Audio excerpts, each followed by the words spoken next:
I got a question for you. What does this city know about luxury? Huh? What does a town that's been to hell and back know about the finer things in life? Well, I'll tell you. More than most. You see, it's the hottest fires that make the hardest steel. Add hard work and conviction, and the know-how that runs generations deep in every last one of us. That's who we are. That's our story. Now, it's probably not the one you've been reading in papers. The one being written by folks who've never even been here and don't know what we're capable of. Because when it comes to luxury, it's as much about where it's from as who it's for. Now, we're from America, but this isn't New York City, or the Windy City, or Sin City, and we're certainly no one's Emerald City.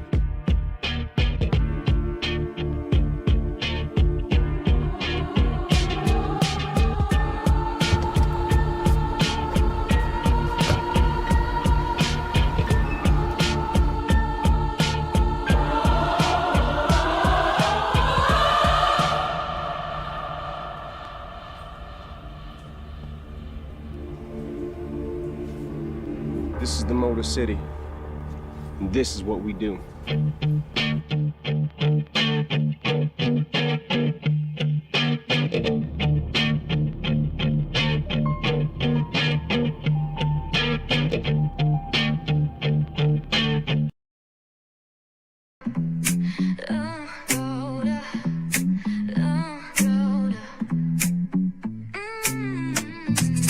Lights go low, the city goes high. Stories untold under moonlit skies. Pray lonely, got the vibe, got the flow for the culture. Yeah, you already know. Turn it up, lean back, feel the breeze. Late night truths drifting through the trees. It's for the culture, by the culture. Pray lonely's got the soul to show ya. Breaking it down, lifting it higher. Feel the rhythm, spark the fire. Headlines flip with a soulful twist. Behind the scenes where the magic sits. It's the heartbeat of the now and the then, where the story starts and never ends. Tune in, lean and feel the groove. Every moment, a vibe you can't lose. It's for the culture, by the culture. Pray lonely's got the soul to show you. Breaking it down, lifting it higher. Feel the rhythm, spark the fire.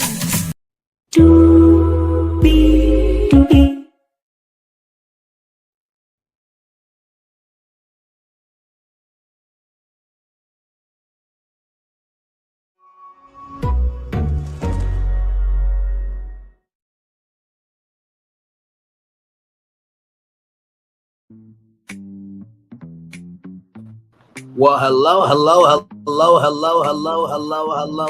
to you. Shout out to the 14 people that just came through. Thank you so much for coming through. 9 people here now.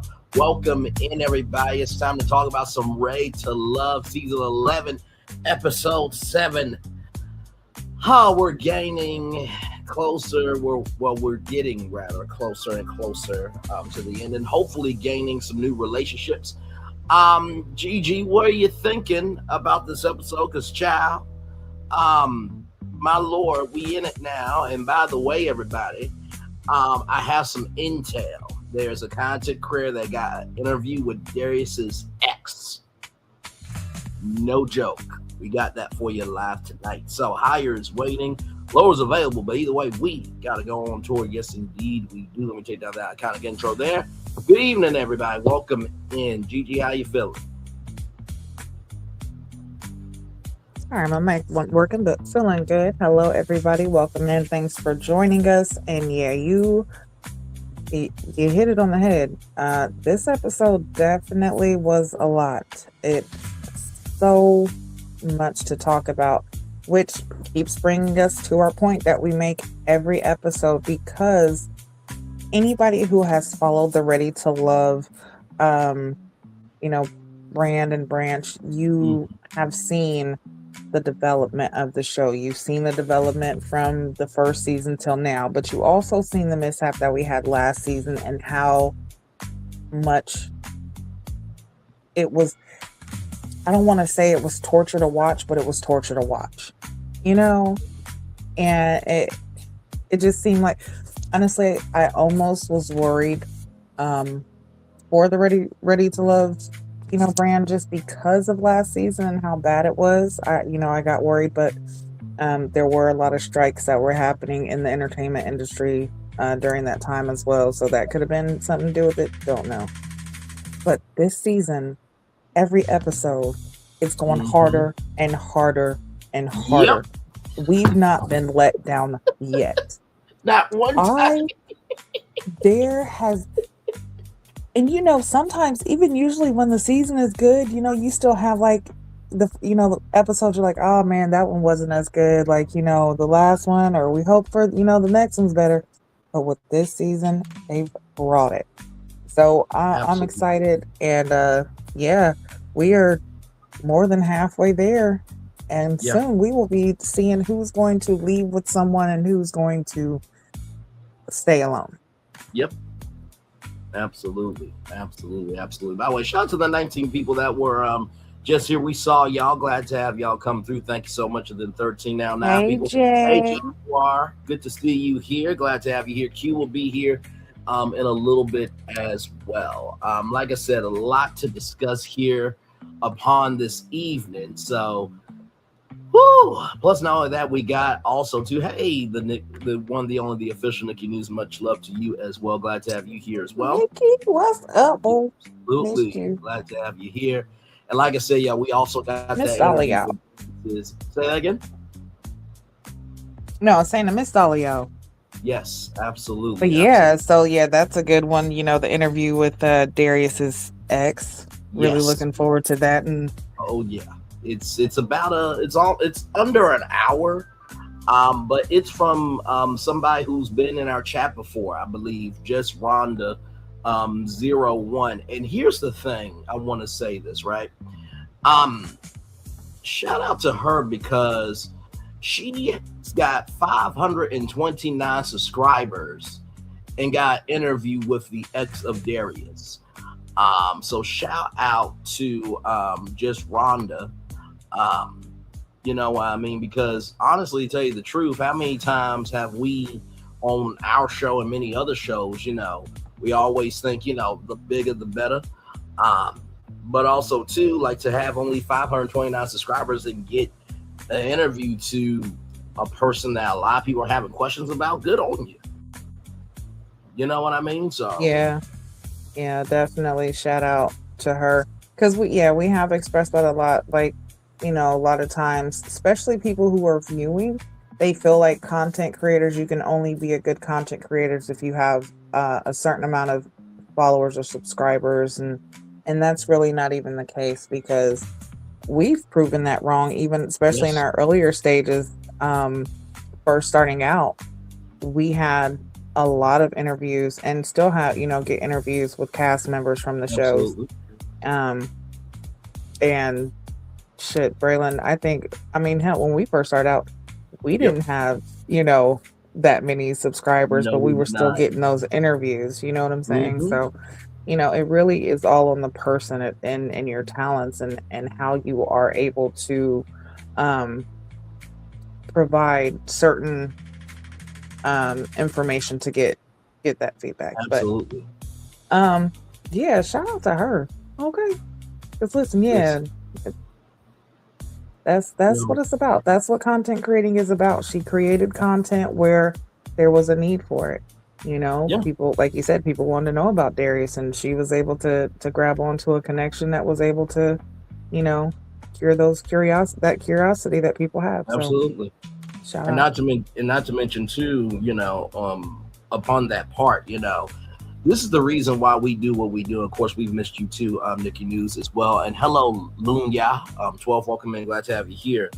Just to give some context, conjecture, and connection, we have interviewed people from Ready to Love, but also too the Never Ever Mets. Just to take a side note, but still be on the same note about OWN. Yours truly, Brandon Lee, was the first person to break out the Never Ever Mets on YouTube. And then everybody wanted to fall away when it was the DV situation and kept it going and interviewed Millie, Josh, Aaron H. and Diamond. And, you know, Gigi has also interviewed Josh as well, along with me. And like I said, at that time, I think we were still at 3,000 subscribers, right? But also, too, I've told y'all this before. I was supposed to interview Taronda Jones before the whole big shaboozy, in the words of Nickelodeon, went off. Like I said, just because we don't say everything we do behind the scenes don't mean we ain't working. You know what I mean? So, but also, too, you got to be proud of where you are. And Gigi, I wanted to show you this real quick because you've been along for the ride, and Nikki News as well. We are Hello to you, Lanaya. I think that's Lanaya 12. Yes. We have been getting closer and closer and closer. I'm just going to show the number. Okay. 20,000 away, ladies and gentlemen. Okay. Just let that breathe for a minute. A lot of work. You'll definitely be there by the end of the year. You will be there. So yes, indeed, it will be a grand old time on our channel. Okay, but just wanted to let y'all know, keep going. Okay, because there was no way in hell I could have ever thought of that. And let me just say this: all the views to get to that number, majority of it has been because of other content. I'm gonna say it 2 more times. Majority of those views has been because of other content. It has been because of other content. I did say my 5 statements, and that last bonus statement was this was going to prove who's a real content creator, who ain't a real content creator. Like in our anthem, just because we're not seen by everybody doesn't mean we're not being seen by who needs to see us. Amen, somebody. Amen. All right, y'all. Amen. Let's get to the beginning. Amen. Let's get to the beginning, doing what we do. We start off with the Gentleman's Lounge. And nephew Tommy just so damn silly. My African brother in Christ. Yes. Yes, Belo, you are looking good, brother. Yes, indeed. Where are you going after this? Because I need to get some fashion sense from you, my man. Shout out to South Africa, by the way. Nephew Tommy really did have an accent.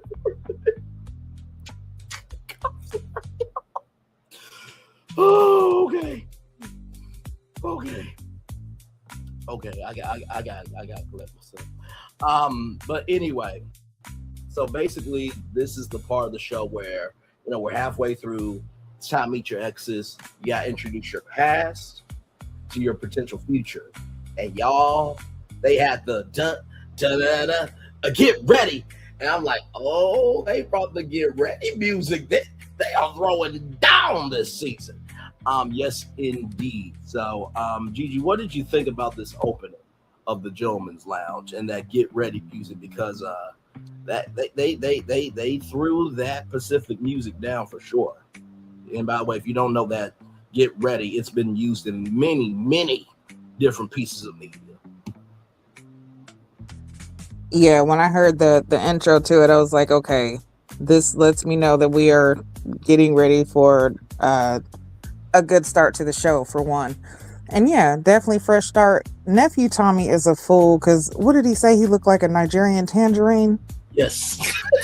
Listen, that killed me right there. Okay, I was already dead. It just his comment period just it lightened up the energy, but then you could see when he let everybody know, like, hey fellas, it's time that you have to introduce the ladies to your exes. Yes. You could see the air deflate.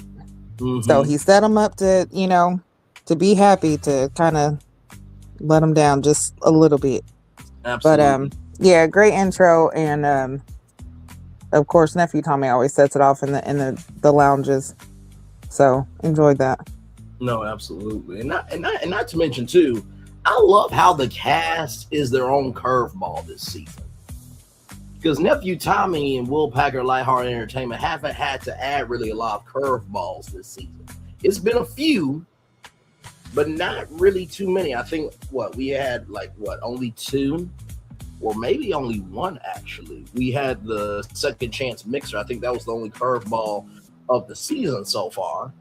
Well, if you think about last week, 2 men going home, that was kind of unexpected, and I think there was one more curveball, but I can't think of it just yet. So I think we've had at least two or three so far. Okay, I was thinking it was that type of amount rather, but I love how it hasn't been.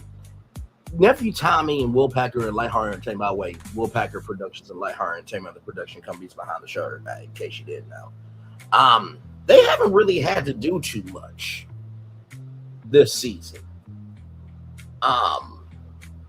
But I think it's because, like you've been saying, like I've been saying, like we've been saying, the quality of this cast and how they have dove into Detroit. I said my description box. This is one of the most premier seasons yet. Like you said at the top of the show, we haven't been disappointed yet. Not one episode. Not one.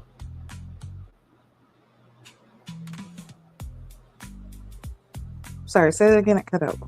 No, I said we haven't been disappointed by any episode. Like you said at the top of the show, they haven't had to really do too much in the way they have dove in Detroit and the way they have allowed this season to breathe emotionally and intellectually.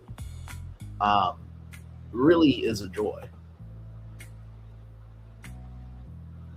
Yeah, and we say it often that, the cast, like when it comes to the producers and editing, they can only edit what you give them.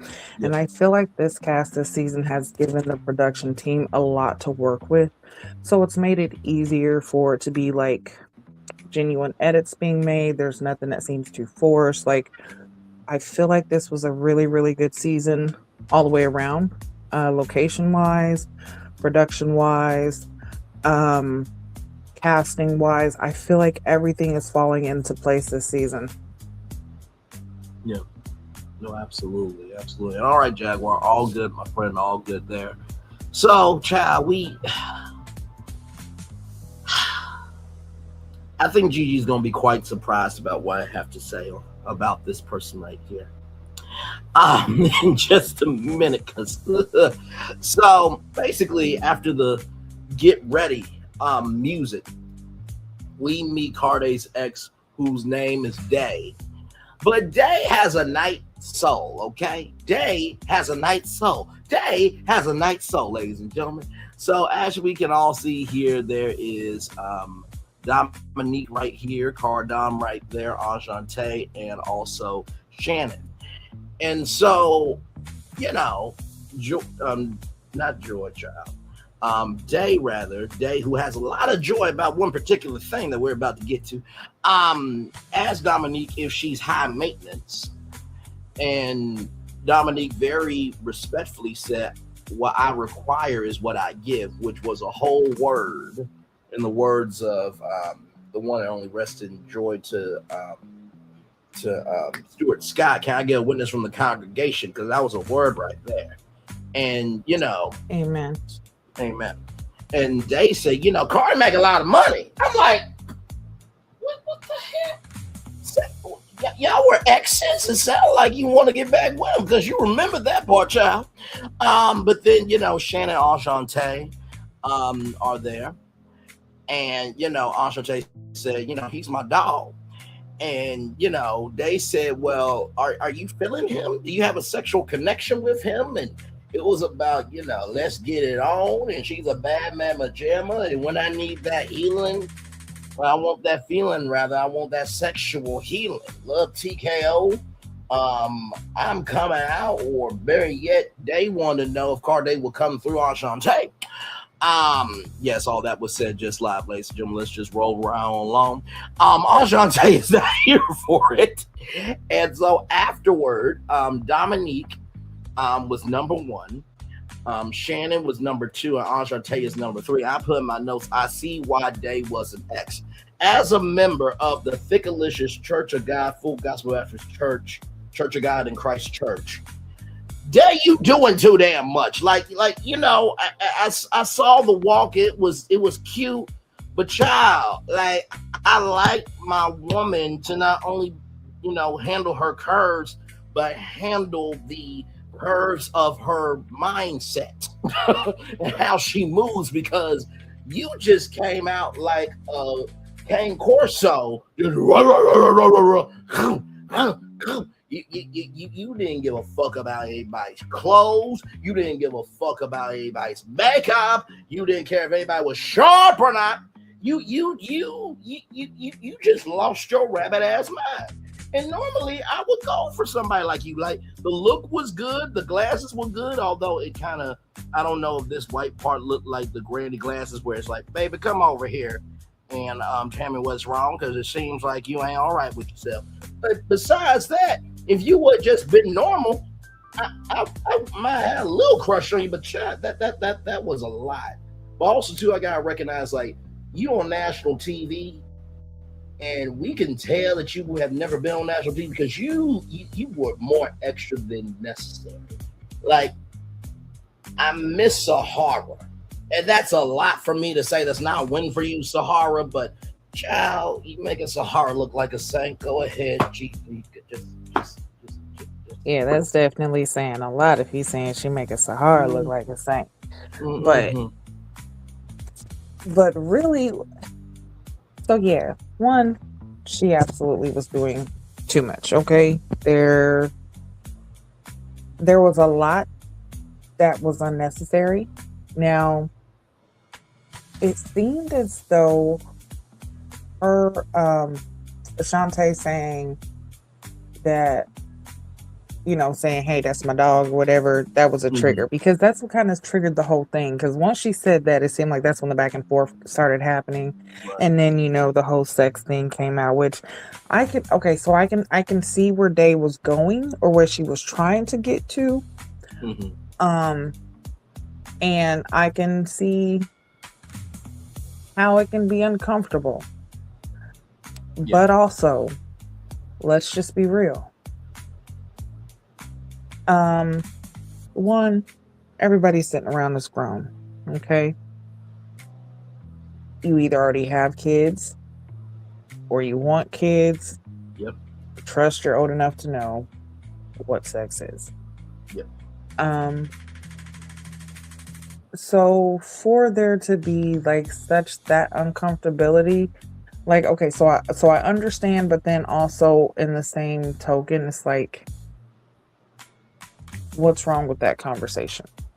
Okay, I understand you might want to do a one-on-one with that person if that's what it's going to be, but I feel like also that's a part of dating, and that's a part of an understanding that should be spoken about, right? Because you want to know, okay, so you can be physically attracted to someone and mentally attracted and things like that, but then if that other attraction is not there, you're wasting time. Right. So a part of getting to know that person is getting to know what they like, or getting to know if you know, you can connect in that sense, you know. So I can see that conversation being important and actually being something that should be talked about. Should it have came up how it did? No. The back and forth, very unnecessary. There was so many other ways that could have came out more respectfully. I mean, love languages is a great opening, you know, to discover things, you know. But yeah, and also, like, that is also another way for the ladies to find out about Corday. You know what I'm saying? Or Cardi, I mean. Like, everybody, I don't know why I keep calling him Corday, but everybody find out about Cardi. You know, like, it's like, okay, well, he's a very sexual man. He likes this, you know, which most men aren't. But as a woman, wouldn't you want to know that? Because if you're not that way, okay, well, I probably shouldn't put myself in a situation to deal with someone like that if you know that that's not how you are. Right. You know, so I could see the conversation being a problem just because of how it was presented. Again, message could have been delivered differently, but the messenger who delivered it is a little bit tacky doing it. You know what I'm saying? So, yeah, I feel like, and then on top of that, they was taking it so like I feel like she might still have some interest in him. I don't know, That's the but she just was sounded like taking a white things. Yeah, she was taking things really. It seemed like a really, really personal, and she was fighting a battle for him that he himself was not even trying to fight. He was like, "Wait a minute! I did not even know that we was going to war today. right. Why did nobody put this on the agenda? Like, wait a minute!" And he's, trying to stand up, trying to say things, trying to, get his words in, and it just was not happening. And I Right. agree with you. I see why she's an ex. Okay, because if this is how it was in the relationship, then yeah, she probably was very overbearing in the relationship. I could see her, in a way, controlling him to a point to where, like, I don't know, like he would shut down. You know what I'm saying? It's her way or no way type. I could see it. Yep. But yeah, yeah, she definitely turned the situation into something that it shouldn't have been and did not even need to be, which could have made Cardi look bad. So, her being this ex, like there's so many different ways that could have went. Yeah, and then with Ashanti, I do kind of get what she meant by what she could have stood up for me a little bit more. But Ashanti, you just saw what we just saw. Like, I'm gonna give Cardi some love, grace, and space up. Like, wait, I just asked you to get to know him. I just, I asked for just a tennis match back and forth. This is not the U.S. Open. We're just serving back and forth and drinking some cucumber water in between the set, or the sets rather. That's all I wanted. I asked for a casual tennis match, not for fast baseballs at a batting cage. You know what I mean? So I'll just tell you, I give Cardi a little love, grace, and space. Even I'm a talker, but Gigi and Q and Solana, I think everybody else here knows me of. I at least have enough social skills, and I know how to mentally breathe to match the energy of the room. You know what I mean? So I felt for Carla. Yeah, that was definitely troubling. Yeah. Let's say I'm glad that he got out of that situation though, because man. Same.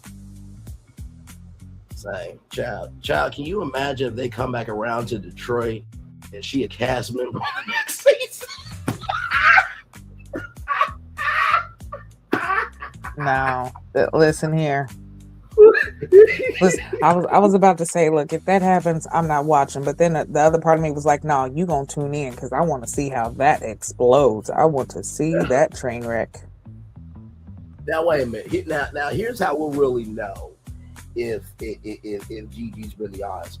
Would you rather be Day's producer on that season, or would you rather deal with me live hosting the Ready to Love live reunion special on it? I know I'm not there.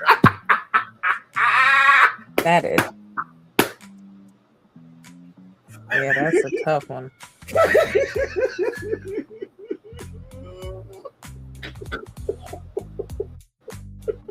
Listen.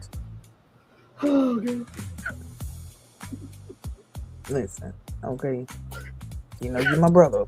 Okay. Now. But I need my coins. And I would definitely have to produce that season, and I would be there on just early, just looking, just like a fly on the wall, just like this. And then look, and then I'd be calling you up talking about Braylon. No, I know you don't. Shut up. I don't care if you live. Listen, look at this. No, look at this. No, you can't put it on your show right now because we still filming. But look at this. Screen grab it. Screen grab it. No. Just screen grab. Shut up. Just screen grab it. Okay. Jesus. Save it for later on. Okay. Save it for later. And the gag is Just kidding, guys. I wouldn't do that. And listen, the gag is I'm already the reunion host for that season anyway. Right. Oh my god. You know what I love about Gigi? She will keep it honest with you, but she will deliver it with so much love. She's like, listen, I still love you. You know what I mean? And you're gonna be somebody whether I tell you or not. But I can always come back to you because I actually like you. This person I never got to see again. But I just want to see how deranged this is going to get for my own. Yeah, that because just the energy. Oh my God. The energy that she brought was so over the top, unexpected, and unwarranted that it's like, okay, so listen, I can understand her saying, like, oh, it's like a two-parter. Like, I understand your feelings. Okay, yeah, like that's your dog. Okay, so you friend zoning him. All right, Cardi, you might want to watch out for that. But the back and forth that she was doing was just like, oh my gosh, wait a second. Is this? It is like, what is there something behind this? Like, what are these true feelings? Because the rapid fire was like she was defending. Well, Cardi said that it was his first love, so I don't know if he was her first love, and they still do have some unspoken love or bond there, but yeah, she is. So it puts me in the mindset. She puts me in the mindset of the ex that pretends to still be your friend, but secretly sabotages your relationship because she's still secretly in love with you. So I don't know. Y'all tell me if y'all seen it or not, but that's just what it gives me. Just because, I mean, it was so crazy, just like how it was just like happening. So, you know what I'm saying? The back and forth. Like I said, there are ways that if you wanted that conversation to come out, or if you wanted there to be an understanding of who he was, and you want to get an understanding of the ladies, there's ways to have those conversations maturely. That was not a mature way to handle that. Fully agreed. And I can only imagine her in the ladies' lounge for a whole season. You know what? Let me stop. Let me stop.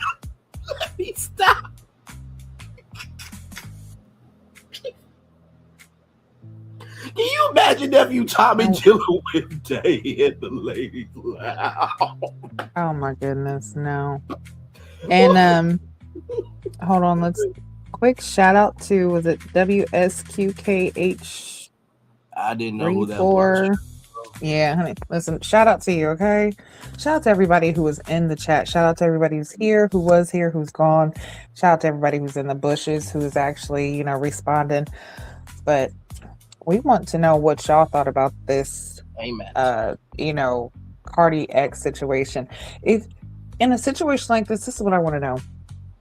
In a situation like this, what qualifications do you use to determine which ex you bring? Like, do you is it the last ex you had? Was it the one that you were the most friendliest with? Is it the one that you feel like, is actually going to do justice for you? Like, I really want to know, what do they think when determining which ex to bring?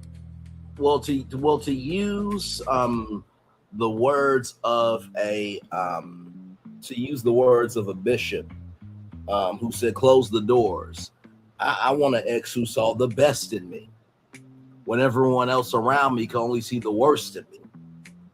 And I would hope to think that she could be my witness to understand the totality of who I am, but also saw within the totality that there are moments where I am layered, but I'm also grounded.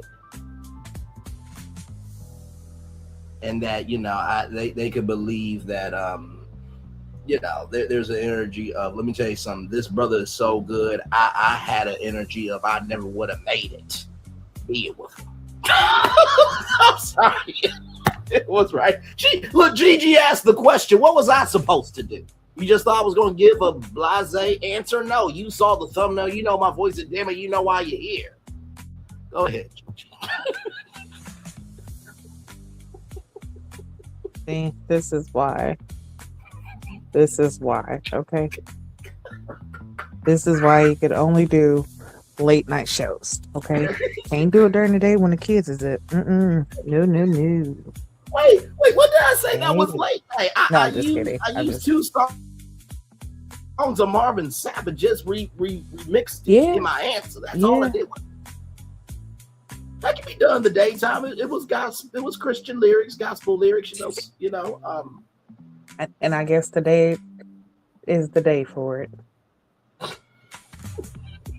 Yeah, but yeah, some of these exes be having me question, like, why would you bring them?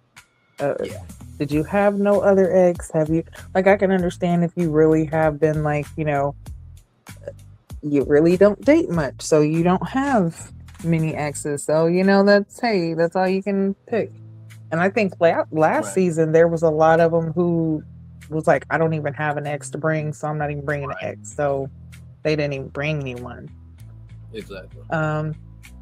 So that's also something else good, because like I said, last season, some of them didn't even follow the assignment. Okay? Correct. They are doing their homework this season. They are following the assignment. They are doing it. They are following through with their words. I haven't heard much talk about, I text you, you didn't text me back, and when I did, you just copied and pasted your answer. Like, it seems like these people are actually having real conversations outside of the show. Absolutely. So, yeah, we're already winning. Absolutely. Now, from that scene to this scene here, as it loads up, we have Darius, Nicole, Ashley, and Ashley. No, they're not twin sisters. Okay.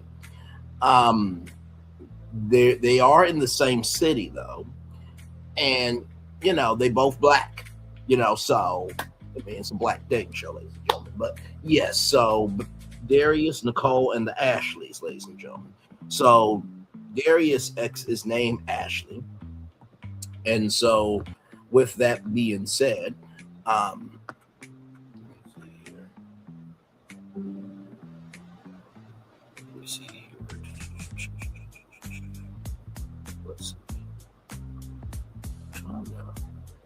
okay, I got it. So it was an on again, off again situation with this Ashley here. And, I'll say this. It seemed like this Ashley still has a thing for Darius, but it's an understanding of like, hey, I still want you to be you and live your life. I'd rather have an Ashley than a day. Okay, let's put it that way, because this Ashley was very cutesy, very mindful, very demure.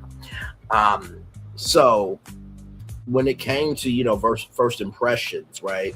Nicole said, my first impression of Darius was he's not going to like me.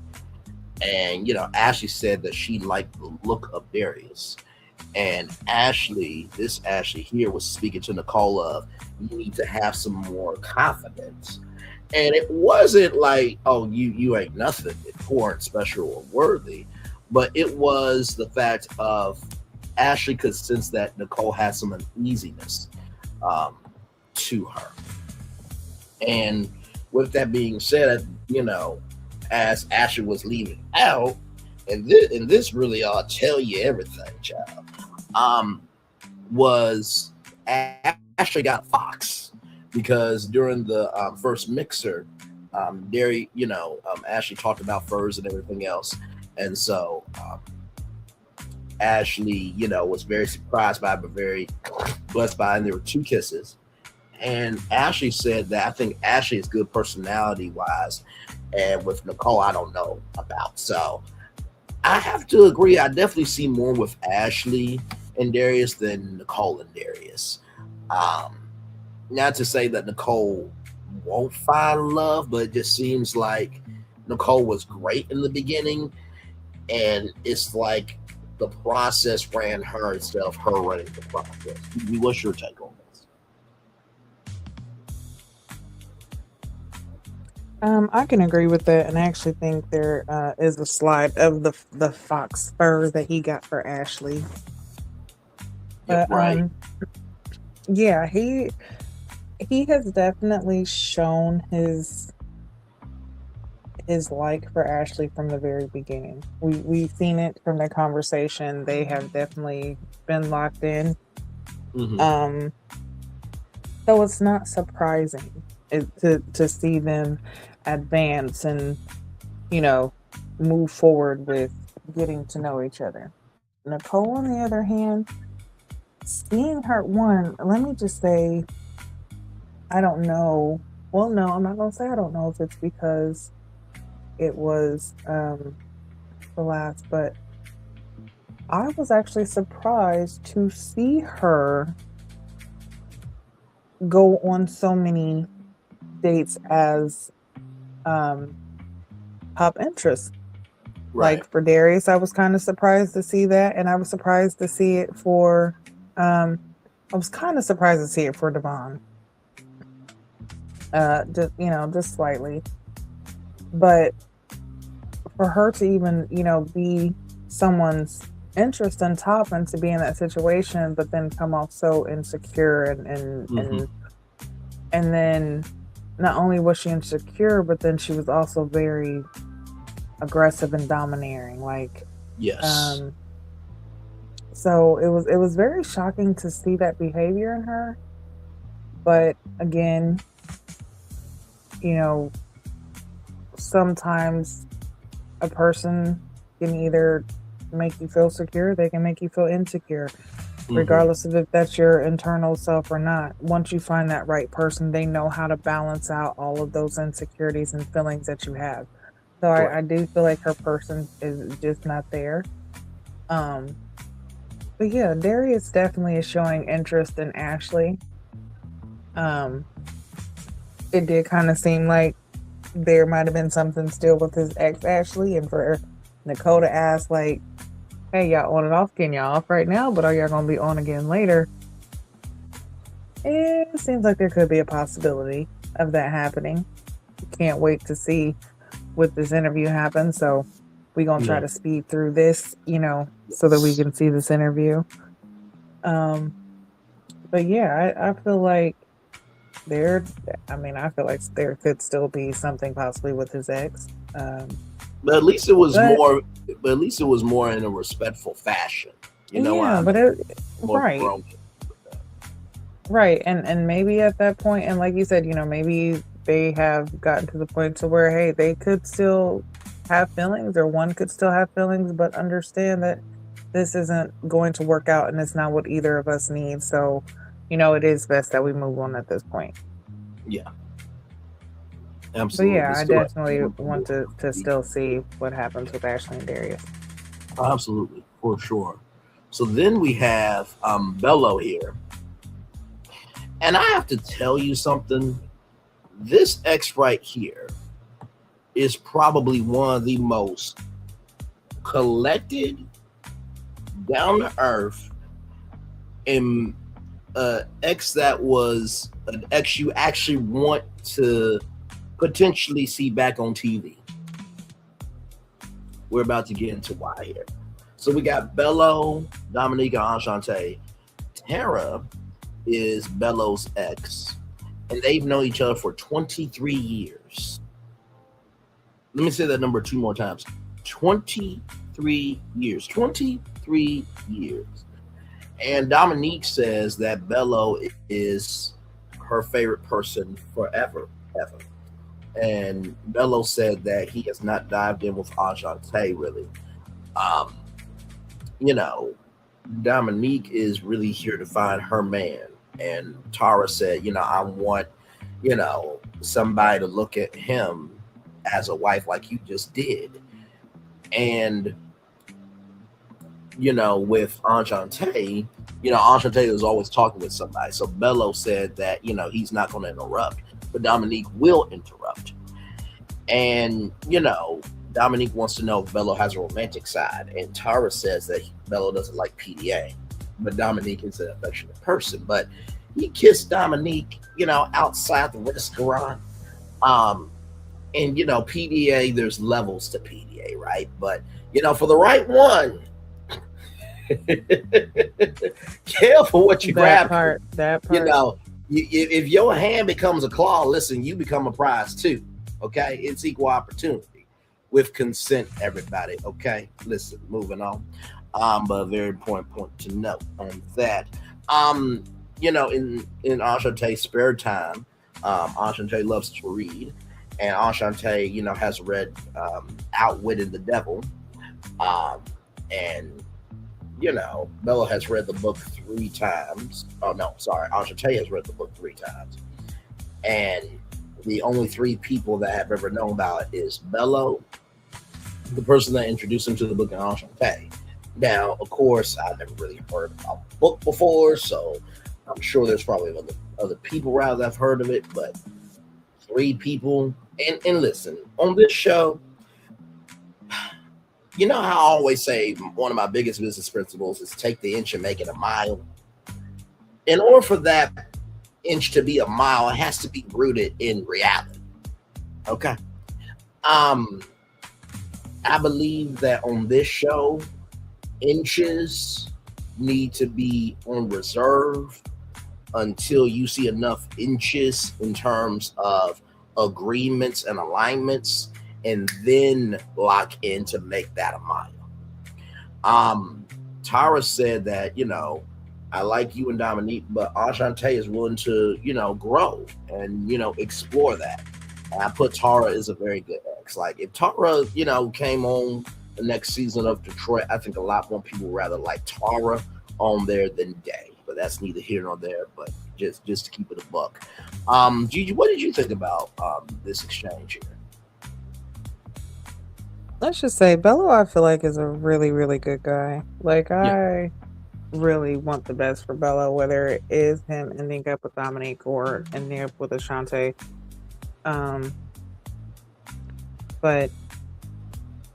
I do think that him and Ashanti can get along, and they could actually be good together. But I mean, I don't know. I just see his connection more with Dominique, especially with the the comment with the PDA, because you hit the nail on the head. He doesn't like PDA, but when the right person comes along, you won't have a problem with it. And he does not have a problem with this, clearly. Because as soon as they went outside and he kissed her, I said, well, that's PDA. That is one of the strongest showcases of PDA. Like, so the right person comes along, it'll definitely change your mind frame and have you doing things you never thought you'd do. Yes. And then when it comes to him and Ashanti, like, the fact that they can connect on this book, and I mean, I've come across situations where I might be the only person who has heard of something, and then I'll meet somebody and they'll say the same thing, and I'm like, wait a minute, that's very rare. Like, I've never heard of anybody else saying anything about this and having the same experience. It's weird, but it's a connection that happens. And sometimes when you have that connection, it kind of strengthens things and gives you a sense of familiarity, as well as, it kind of gives you this pull to make you want to learn more about that person or be around them, because now you have something that you connect on and you want to find if there's other things. So I think that's kind of what happened with Ashanti. And I agree with you again when it comes to Tara. She seems like a really good friend and ex-girlfriend. She didn't overstep. She was very supportive, very honest, and I could see why their connection as friends has maintained for as long as it has. Absolutely. I mean, to know somebody for 2 decades and 3 years, you have had to be able to see the totality of all the good, all the bad, all the what the fuck in the middle, and still ride for them because of the foundation of how they treated you. And also, too, it should be it should be a round of applause that this can happen in real life as well. Hopefully, that was a conversation point for some couples like, you know what? They've been knowing each other for 23 years. Do you think we're just being stupid by arguing back and forth at this point? Like, because sometimes you need that pebble to let you know, okay, wait a minute. This energy ain't feeling right. They can know each other for 23 years and still want to be in touch. Then what are we doing wrong? So, but yeah, very, very well done with that. Now we get into Vince. Vince. He needed a strong drink. Not drink. Okay. And I will say this too. When it came to Vince, he has Donna, Nicole, and Ashanti. And I don't know what it is, but Donna has Channon energy. It's just a little more grown, because I noticed that when they hugged, like, she brought him in, like not he rather, but she, grabbed his back with both hands and brought him in. I'm like, oh my, okay, well, looks like you want to do some multiplication. That's where you implement your resources and go forth and multiply, ladies and gentlemen. Multiplication, ladies and gentlemen. Implementation, ladies and gentlemen. Yes, indeed. With that being said, this is Ebony. This is Ebony right here, right? So, Ashanti and Vince have not gotten very deep. Ashanti says that Vince is very passionate, likes to debate, and Vince was like, let me stop you right there, because I do believe that while yes, it can be true, there's also circumstances to that, but we're talking about the totality of me. And Donna had a wifey moment in her confessional. She was like, well, it does take two, you can stop. I'm like, my Donna has settled into her full grown ass self in this. Nicole is interested in Vince. Nicole is more of a homebody. Ashanti likes to shake and move. And Ebony says that he, is more of a homebody. And when it came to the conversation of his health, Donna says that she respects his health and how hard he goes in the gym, and Nicole cares about her health. And Donna wanted to know, what is the one thing that makes Vince a bad guy, or maybe not a bad guy per se, but what's the thing that should be something for me to watch out for that could be a trigger down the line. And Benny said, well, besides him debating, he's actually a great guy. And Donna said, I've heard things from others, but I've been affirmed. And Ebony just made me want him more. I'm like, oh, well, if Donna don't want to do what Jill Scott did on that microphone events, look, Donna wants to do an open mic night on Vince's mic. Anyway, Donna is the top connection. Gigi, over to you, beautiful. What did you think about this? Again, another surprising mix-up. I mean, I'm not surprised that his connection was Donna. Surprised to see Nicole there, and even Ashanti, even though, they've had, some conversations that had gotten better since the whole dinner date thing that they had going on. But it seems as though Like you can see, look at Nicole's attitude. With Darius, you've seen her insecurity come out. With Vince, wasn't really too much there, but then she got completely controlling when it came to Devon. So we see where her connection is. Vince, I don't feel like is really her connection. So it was more like, I feel like he was just exploring his interest. With Shantae, I don't see her really being a connection with Vincent, even though, they were able to have some good conversations. But yeah, Donna speaking up in her confessional, her speaking up even there at the table and expressing her concern for him and it not, being about her, it was more so about him, what she likes about him. And instead of allowing the ex to try to create a negative situation, she seen through it and was able to, figure out that no, there's other ways that you can figure out that problem. I'm a mathematician. You can figure out that problem differently. So, but yeah, I could definitely see Donna and Vincent. I'm rooting for them too. Yeah, Nicole just seemed awkward there, honestly. Yeah. No, fully agreed. Fully agreed for sure. So, and by the way, I have to say, I'm very proud of you because, and not to say I'm not proud of Gigi, I'm always proud of her. But like I said before, we don't rehearse what we're going to say before the show. So, sometimes I think to myself, like, oh my God, are you really making Gigi follow up all that shit? Really, Bray? Really? You put a lot of sauce on it. But also, too, if anything, I'm adding sauce because it's so good, though. So now we're with Steven. So we got Lauren, Ashanti, and we also have, let me see here, we have Donna as well. That's Donna right there. So this is new for Steven. Okay, his ex with new women. That's new for him. Steven, nobody will ever want that. Okay. Unless you got somebody like Tara.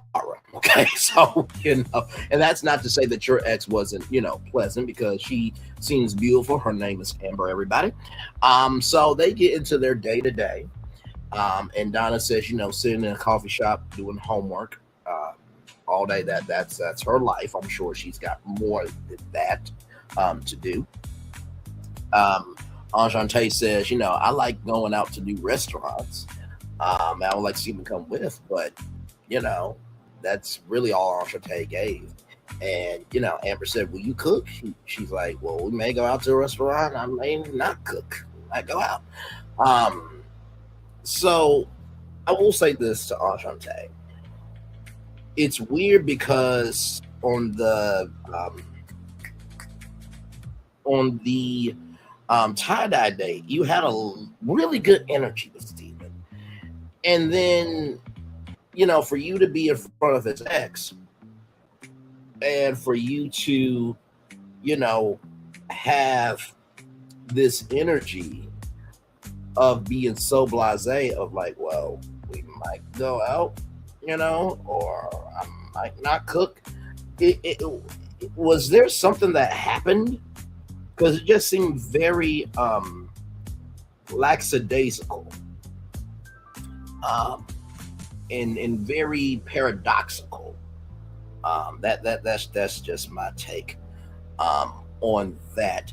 Lauren said, and by the way, I love the observer Lauren. Lauren said that she is out and about all the time, and so she said that she was drawn to Steven because it seemed like he had a bubble of peace around him. And I really liked that Lauren showcased her, her human side. Not to say that she doesn't have a human side, but Lauren from the outside looking in, seems like a person that would have it all together. But she was very centered.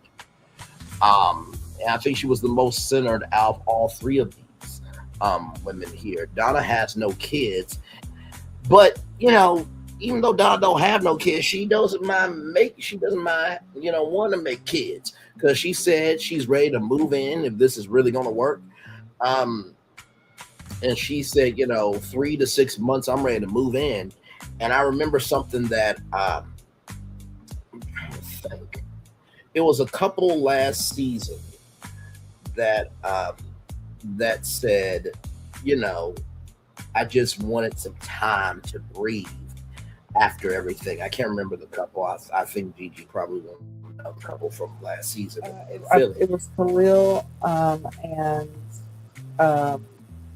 Tay talking. I think that's what we were talking about when he was talking about. She was saying she wants to have kids, and he's saying he wants to enjoy his life after marriage. He wants to travel. He wants. Oh wait a minute, was it Kiara? I thought it was him and Tay that was talking. Okay. But is that what you're talking about? Is that what you're referring to, though? Is him talking about how he didn't want to have kids right soon? He wanted to travel, so that was like an issue because she wanted kids, but he didn't want kids right away. He wants to travel and just enjoy himself before having to. He wants. I know what you're talking about. He wanted to enjoy his wife. Yes, Khalil before adding kids. Yes, Khalil and Tay, but no, I also mean, well, in addition to them, I meant the couple at the Philadelphia reunion. It was Kiara and my man. Jay. Yeah, Kiara and Jay. I remember how Jay said that he wanted some time to breathe after the show, right? Oh, yes. But on top of that, I think bringing up Khalil and Tay is also very important too, because there is a biological clock for women and a financial clock for men, and also there is a physical clock for men as well. But that's neither here nor there. But an important point there. Amber said that Donna is fast, and if you didn't watch the episode, you might hear like, "Oh my God, Donna fast," but I got what Amber was saying. I think Gigi got what Amber was saying too. That is very quick to move in. But also too, we ain't got time for games. So I also kind of saw Donna just a little bit because listen, and I think Gigi said this before, and many people have said this. It's easy for a representative to show up when OWN is helping. Your representative look their best, but when you don't have OWN and Will Packer and Light Heart Entertainment helping you, then you really gotta show up as the fullness of who you are. Ashanti requires more effort, according to Amber, but Lauren seems more aligned from Amber's point of view. Gigi, what did you think about this? So, starting with Donna, Donna, I feel like is very cool, laid back. She definitely knows what she wants, where she's headed, and she knows how to get there. Now, so she wasn't saying she wants to move in with Steven in 3 to 6 months. She's just saying where she's at in her life right now. She's ready for a relationship that is, marriage, children, she's ready to be a wife, she's ready to be a mother. She is, ready to have that love at first sight where you move in and things kind of progress quickly. She's okay with that. She's there for it. Now some people think like, oh yeah, that's definitely moving fast. But again, who are we to want judge someone else for their pace and falling in love? And again, who are we also to judge when we ourselves have done that shit before too? We've all either given our hearts quickly to someone, or either sometimes it just happens out of the blue. You end up dating someone that you're spending all your time together. Right. next you know, you are living together unconsciously, and it has only been a few months, and you're like, well, shit, I wasn't prepared for this, but since we're here, and this is routine, you get used to that routine, and it becomes something that is natural, and it evolves naturally. Um, so I don't really too much, you know, I'm not judging her for saying she wants, you know, she's ready to move in with somebody in 3 to 6 months. Hey, if that's where your heart's at, and you feel like that person is worth that, then do it. But don't, you know, don't make hasty decisions because that's where you get fucked up. Like, definitely be careful, be mindful, and you know, do your homework. Don't just do it. You know, if you're homeless and you need a place to stay, mm, all right, understandable. Okay, but I'm not saying Donna is. Don't think she's one of those people. You know what I'm saying? Like, circumstances call for different things at different times, so we really can't judge it. But Mm-hmm. I feel like she's more so saying, like you said, especially with women, we have that spot that is just ticking, okay? She's getting older. She does not have that time. So she is ready to move forward with her life where it is going to lead to the future outcome that she's wanting, which is marriage and children. And whatever pace that happens in, she's ready for it. That's all she's saying. I feel like she's ready to move at the pace of love because she's ready for that. Yep. Ashanti. Ashanti is a very cool person. I really love the vibe that her and Susan had on their tie-dye date. It did seem like, you know, they are alive. And I could see them being together. I could actually see them um, developing something. I could see them going on these little cute little dates together. But I could also see him sitting at home chilling with Lauren. Yeah. You know, I could, you know, I could even see him cooking dinner when she gets home and he's kind of like a house husband. I could feel that thing. Right. So, yeah, for me, I would definitely say, yeah, Lauren would be one, Donna two, and then Ashanti. Yeah. No, fully agreed. Fully agreed. And, you know, what I'm loving about this season is it's such a range to this thing where you really can take away something from everybody. Um, and like I said before, shout out to not just the casting team, but also to the producers for allowing these grown black people to be grown black people. Because and I think people really don't get how important rhythm and tempo in a reality show is. I remember when Heart and Hustle Houston first got started, and some people really did like the tempo and the rhythm of Heart Hustle Houston because it started out slow.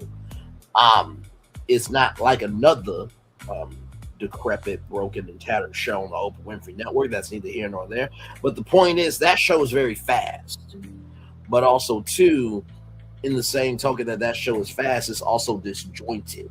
So I think we have grown up in the world reality TV to have it now here and ready, where we don't know how to take in. Oh wait, that was a real conversation. Oh my God! Whoa, hold on a second. Wait a minute. I'm feeling a way about this, and I don't think we know how to actually chew on what we're asking for. Gigi, what do you think about that?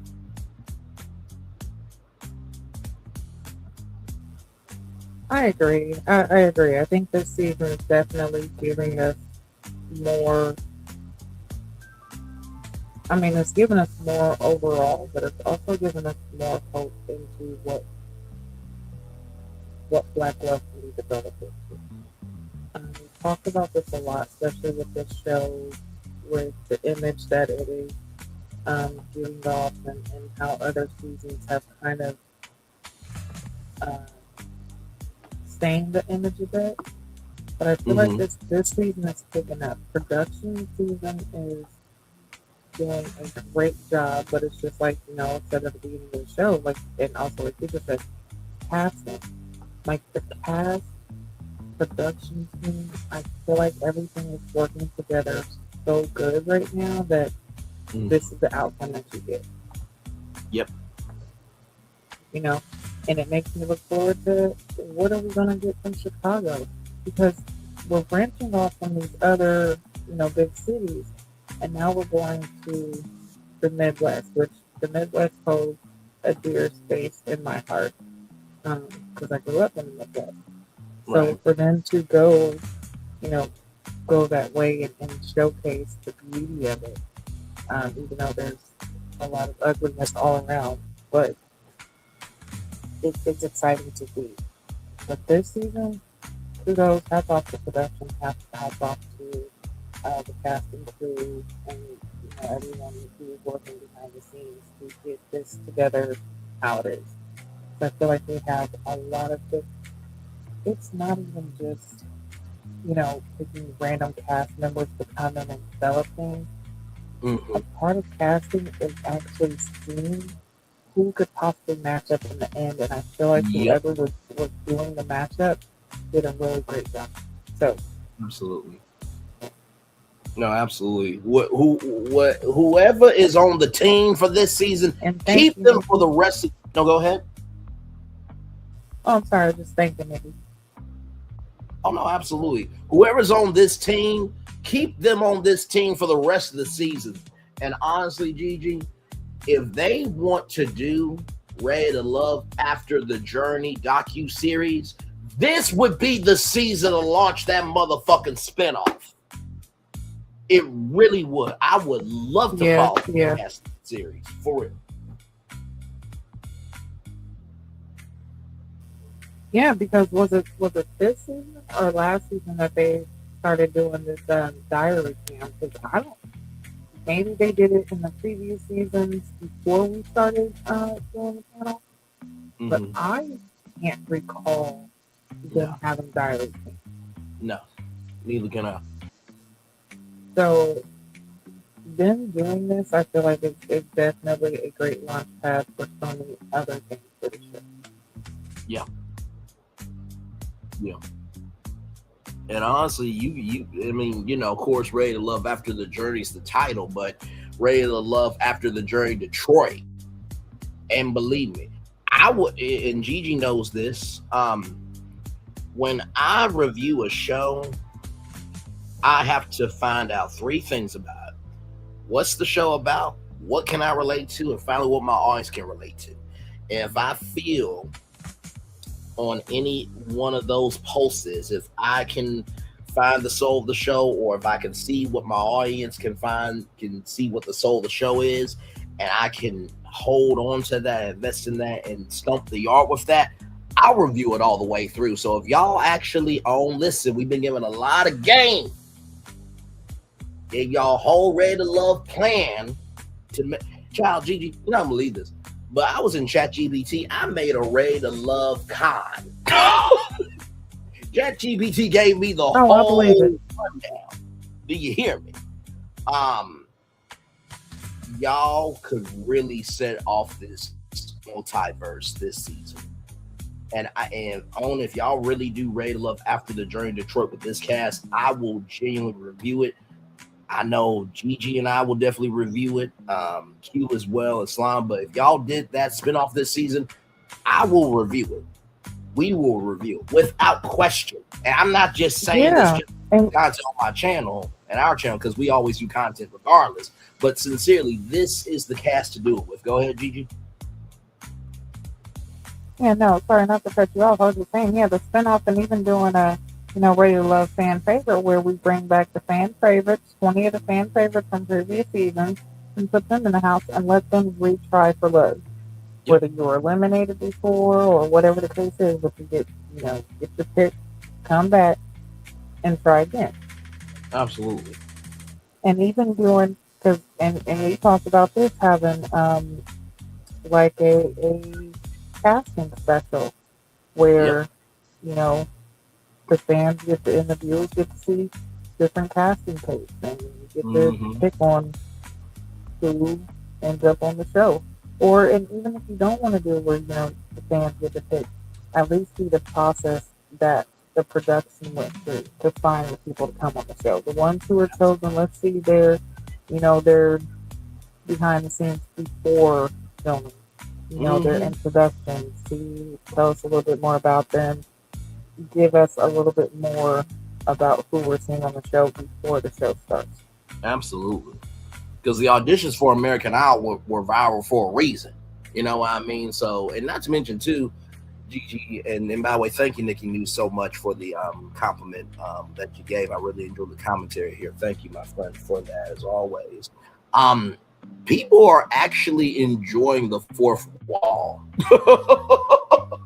and they really enjoying the fourth wall as a docu-series. And they're enjoying the fourth wall being a part of the show. You know what I mean? Because, at this point, everybody knows about the fourth wall. It ain't really that big of a secret anymore. Now, the secrets of the minutia of it, yeah, that's still top key.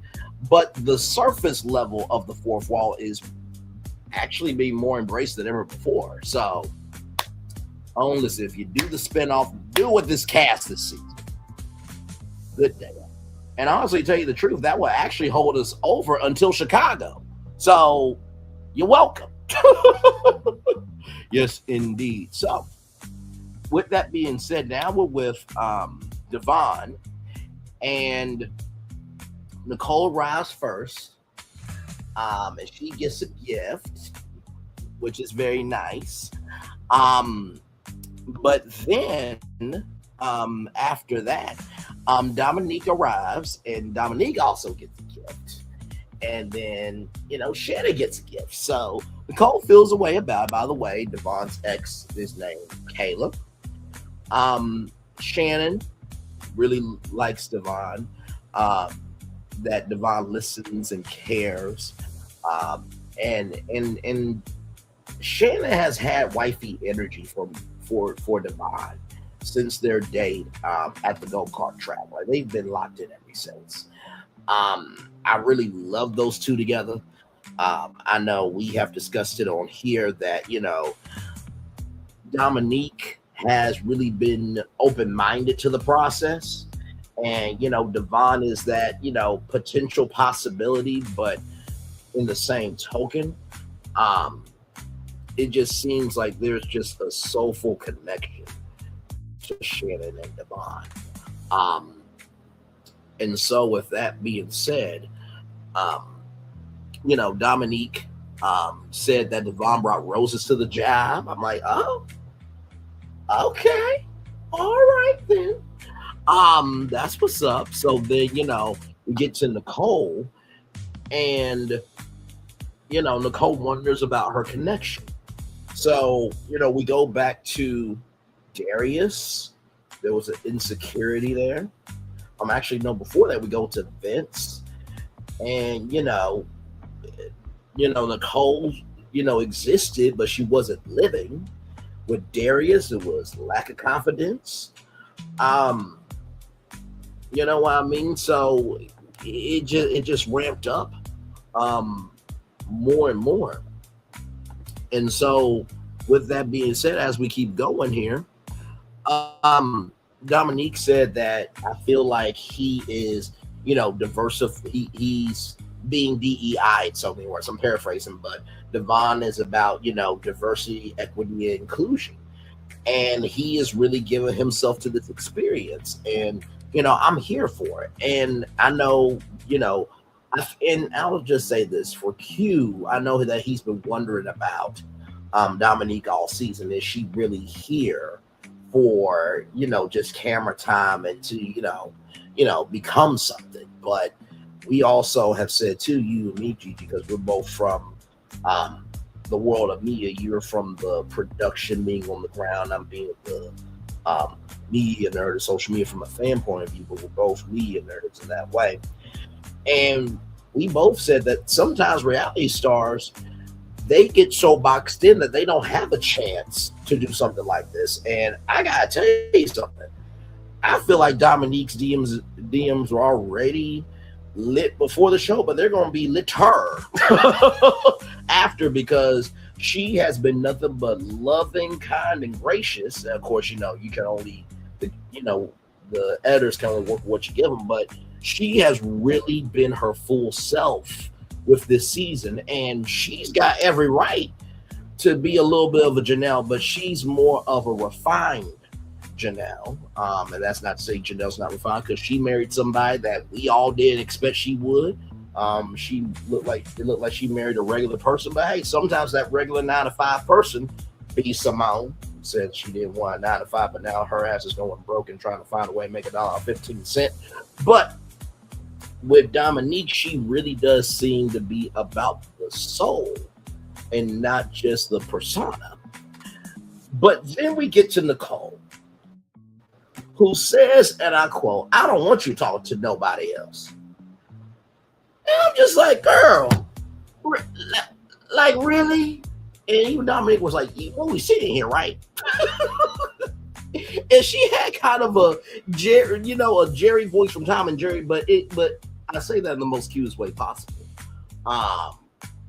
And it seemed like, Dominique was gonna nuck if you buck, not physically, but mentally with Monique. And after all that, Kayla said that Channon is the top of her choice for Kayla. No word on Dominique, but I will say this: I think that Kayla probably had more good things to say about Dominique than Nicole. With all that being said, Gigi, what's your take on this? Yeah, this was wild. Okay, because everybody sat down. Everybody's, first off, Nicole coming in, her talking about her connection with Devon. We know that she has liked Devon. And, her feeling like, hey, he's my top connection. And, me and him are good ladies. It'll let me know where I'm at. Her feeling like, even though he's her top, she should be his. She was sadly mistaken, because when Channon walked in and he gave Channon a gift, she was pissed. And she even said that she was pissed because she felt like he should only be giving her gifts and having all her attention on him. And before she even, got to the point of her possessiveness, that right there showed. And that's why I said, like, you've seen the levels of where she was with her interest, because with Darius, she showed an insecurity, which aesthetically you could see. Darius could definitely make certain women intimidated, especially if you don't feel like you're on his level, because the way he carries himself. So if you don't have that confidence, of course you're going to be insecure. With Vincent, she wasn't really too much into him, so she wasn't possessive nor insecure. She was just in the middle. She was comfortable. She was fine. And then with Devon, she was completely possessive and just over the top.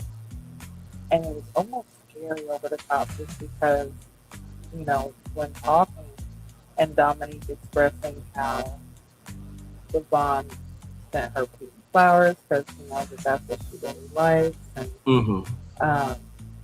you see that jealousy on her face. And then also when Dominique was expressing how she really likes the fact that he is embracing the process and he is making his rounds to other women and trying to, put himself out there. She really accepts that tone shift, and Nicole was damn near scared. I was like, oh.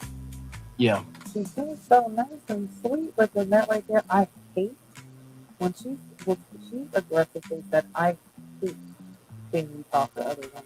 And it's like, oh my. Yeah. Okay. I don't like it. Okay. Yeah. No. She would be the type that would show up at the hospital, because your grandma just, you know what I'm saying? And then she accusing you talking about how you got a sugar mama. You're like, no, this is my grandma. Mm-hmm. You know what I'm saying? It's like, oh my God, wait a minute, calm down. But then Channon just sitting there, and Channon was shocked too, but she's sitting there cool, calm, like, because, her connection with Devon is definitely very strong. Yes. But yeah, I think that took everybody by surprise. Nicole kind of shut down all of it. Oh, absolutely. And not to mention too, like you said, with Channon, and this is the thing that I really do love about people who are whole, and that's a statement that I've heard in dating here recently is I want you to come together whole, right? I love the fact that you beautifully stated this for this. Uh, Channon heard what Dominique said in full and had no response, but respected Dominique. And I feel like Dominique Yeah, is that yeah. homegirl that, Dominique will hang out with Channon and Channon will hang out with Dominique. Oh yeah, and there would not be any jealousy or animosity. Like I feel like they could both live in their own selves comfortably and not feel like one has to overshadow the other. Mhm. But Absolutely. with Nicole, that would not be the case. No, not at all. And not to mention, too, Dominique really seems like she really will love just about anybody as long as you come to her correct. Like, Yeah, and yeah. and it's wonderful that we also have, and I know we talked about this in the beginning, or at least I kind of hold it. At the beginning, they were talking about their careers and wanted to get to know the layers of them. But Dominique would hang out with Channon and would be so interested in dilation and how you go about that. She'll be curious about Darius and be curious about Devon, and she's just open to good people being good people. And to find somebody like that as a friend or a lover is a rarity. Have you seen the world today? We're almost done with 2025, ladies and gentlemen. So I'm And glad. not to cut you off, Yes. with what you said, like even those people that you just named, I can even still see like Dominique, Shannon, Devon, Darius, even Donna. Um, Yeah. I could see them all being a group of friends and still hanging Yep. out, and even Belo. Like I could still see all of them hanging out, being cool, no jealousy, no animosity, just laughing, just kicking it, not having, um, like impure intentions. And you know what? I even just want to say them, all of them. I could see them having, no issues being around each other Yeah, outside of the camp. absolutely. But again, Nicole's attitude showcases jealousy. And Yep. I feel like she would be the one that would have a problem because if she's around, if there's a group setting and there's a group of girls and there's a group of guys and she spots a guy that she likes, but that guy is not giving her attention and he's giving attention to other women, she's gonna be jealous. And Absolutely. it's gonna cause a problem. Like I don't see her being able to be in a city where she's comfortable like that. Absolutely. Without question. Without question. So we get to the gentleman's lounge here. Um, and with the gentleman's lounge, the positive vibes. For Belo, Dominique is still his top. But Ashanti moved up. Um, Channon is Devon stop, but then Dominique and Bello had such a confused look on his face. And I'm like, Right? first of all, bruh, your smoothness and Devon's smoothness, they're on different sides of the coin. But bruh, like you're not the only one in the room. And and I think Gigi, you said this, if I'm not mistaken, correct me if I'm wrong, gorgeous, but you said although there's an intensity to Bello and Dominique, Devon does seem like kind of a slow burn, kind of a kind of like a home feel. You know what I mean? Yeah, yeah. Let me know if I'm off with that, but I just kind of got confused, and when Bello did that, I'm Yeah, like, it bro, goes into that need and want factor, Belo might be who she wants, but Devon could possibly be who she. Yeah, absolutely. So I just that just kind of threw me off. I'm like, bro, you're not the But yeah, only that one. face was saying a lot, wasn't it? Yes, yes, it was. I'm like, dude, that's my wife. He didn't say that, but his face looked like, bro, what? Why did you say my wife's name? It's like, bro. But let's be fair, because what was it at the mixer, at the 70s mixer, when the other guys had mentioned Dominique's name as their top, I think Cardi and Devon, he had that same expression. He was shocked, like, oh shit, wait, she has other connections? But she's my only connection. I don't have other connections, and I feel like that kind of triggered him into, okay, let me get to know Ashanti more. And that's why he's trying to move forward, because he is also seeing that, hey, Dominique is popular, okay? She has brains, beauty, and personality. You know, you're winning.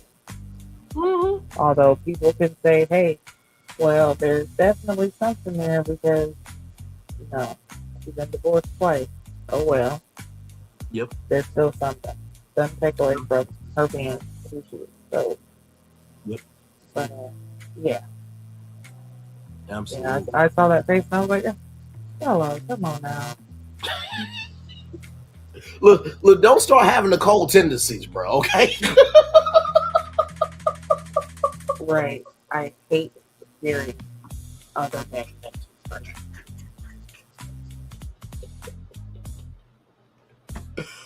Oh my lord! Yeah, so then, that was the stare. I was saying no. That was the stare he gave. Like he channeled Nicole's inner possessiveness. Absolutely. So then we got Vince and Donna, of course. Carde also says Dominique. By the way, just a side note, but important note to Belo. If you had that face for Devon, why didn't you have that face for Cardi? I'm from the streets of, if you're gonna have the energy for one, have the energy for everybody. Gigi, are you from those same streets? Because he didn't make a face for Cardi. Yeah.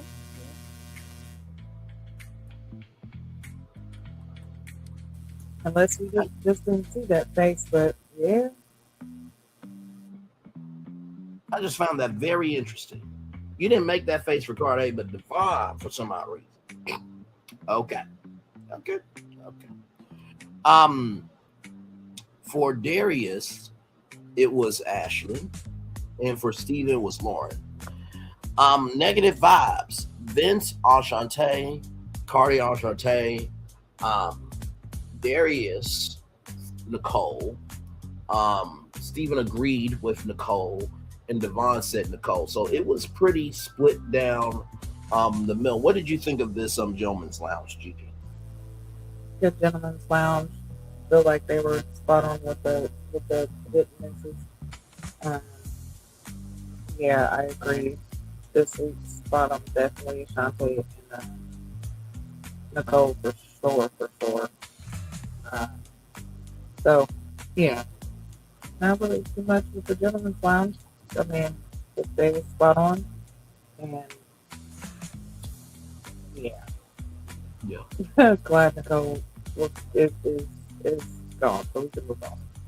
Yes, indeed. So, with that being said, Belo and Ashanti are at this place, and I have seen this system before. It's actually kind of cool. So, if you ever been to Frizzoli's, they give you this little I'm sure they have this out basically at every restaurant. Well, not at every restaurant, but most restaurants, usually the sit-down restaurants, you'll get this little buzzer. So you'll put in your order, they'll give you a buzzer with your number on it, and then when it bzzz, that lets you know that your food is coming, right? But this was a little bit different, where it was a tap band. So you just go up to the bar and you tap it and you can get a drink. Now, for those of you who are behind the 8 ball, what you're thinking, you can't just tap it and it's just a limited beer. It's not like that, okay? So I'm sorry. I know, based on where we live, we have make $1.15 energy where we just do what we can. But no, that's not that. Okay, this is not a 7-Eleven where you just twist the slurp machine and just open up the mouth. It ain't that. Okay. So with that being said, Belo is attentive and got some hot sauce for the tofu. Then have a flavor and pulled up the table. And, of course, the concerns of, you're giving homie vibes and this, that, and the third. And we learned that Ashanti is staying. Belo wants to explore more, and he wants to close the gap in their communication and in the gap in their closeness. They even pulled in Ashanti. Ashanti pulled in as well. What did you think about this? Because I feel like what you said was so on point, gorgeous. Of Belo seems to be interested in Ashanti because now he's like, oh crap, okay. It's almost like after you've drunk that Slurpee that you thought was unlimited, and it gets to your brain. It's like, yeah, okay, maybe I can go by now because this was got to be. I feel like the Slurpee has gone to Belo, and he's like, you know what? Let me just drink some water. And Ashanti is the water. The Slurpee, and this is a metaphor, everybody, so calm down. So the Slurpee is Dominique of, like, she's sweet, she's refreshing, you want more of her.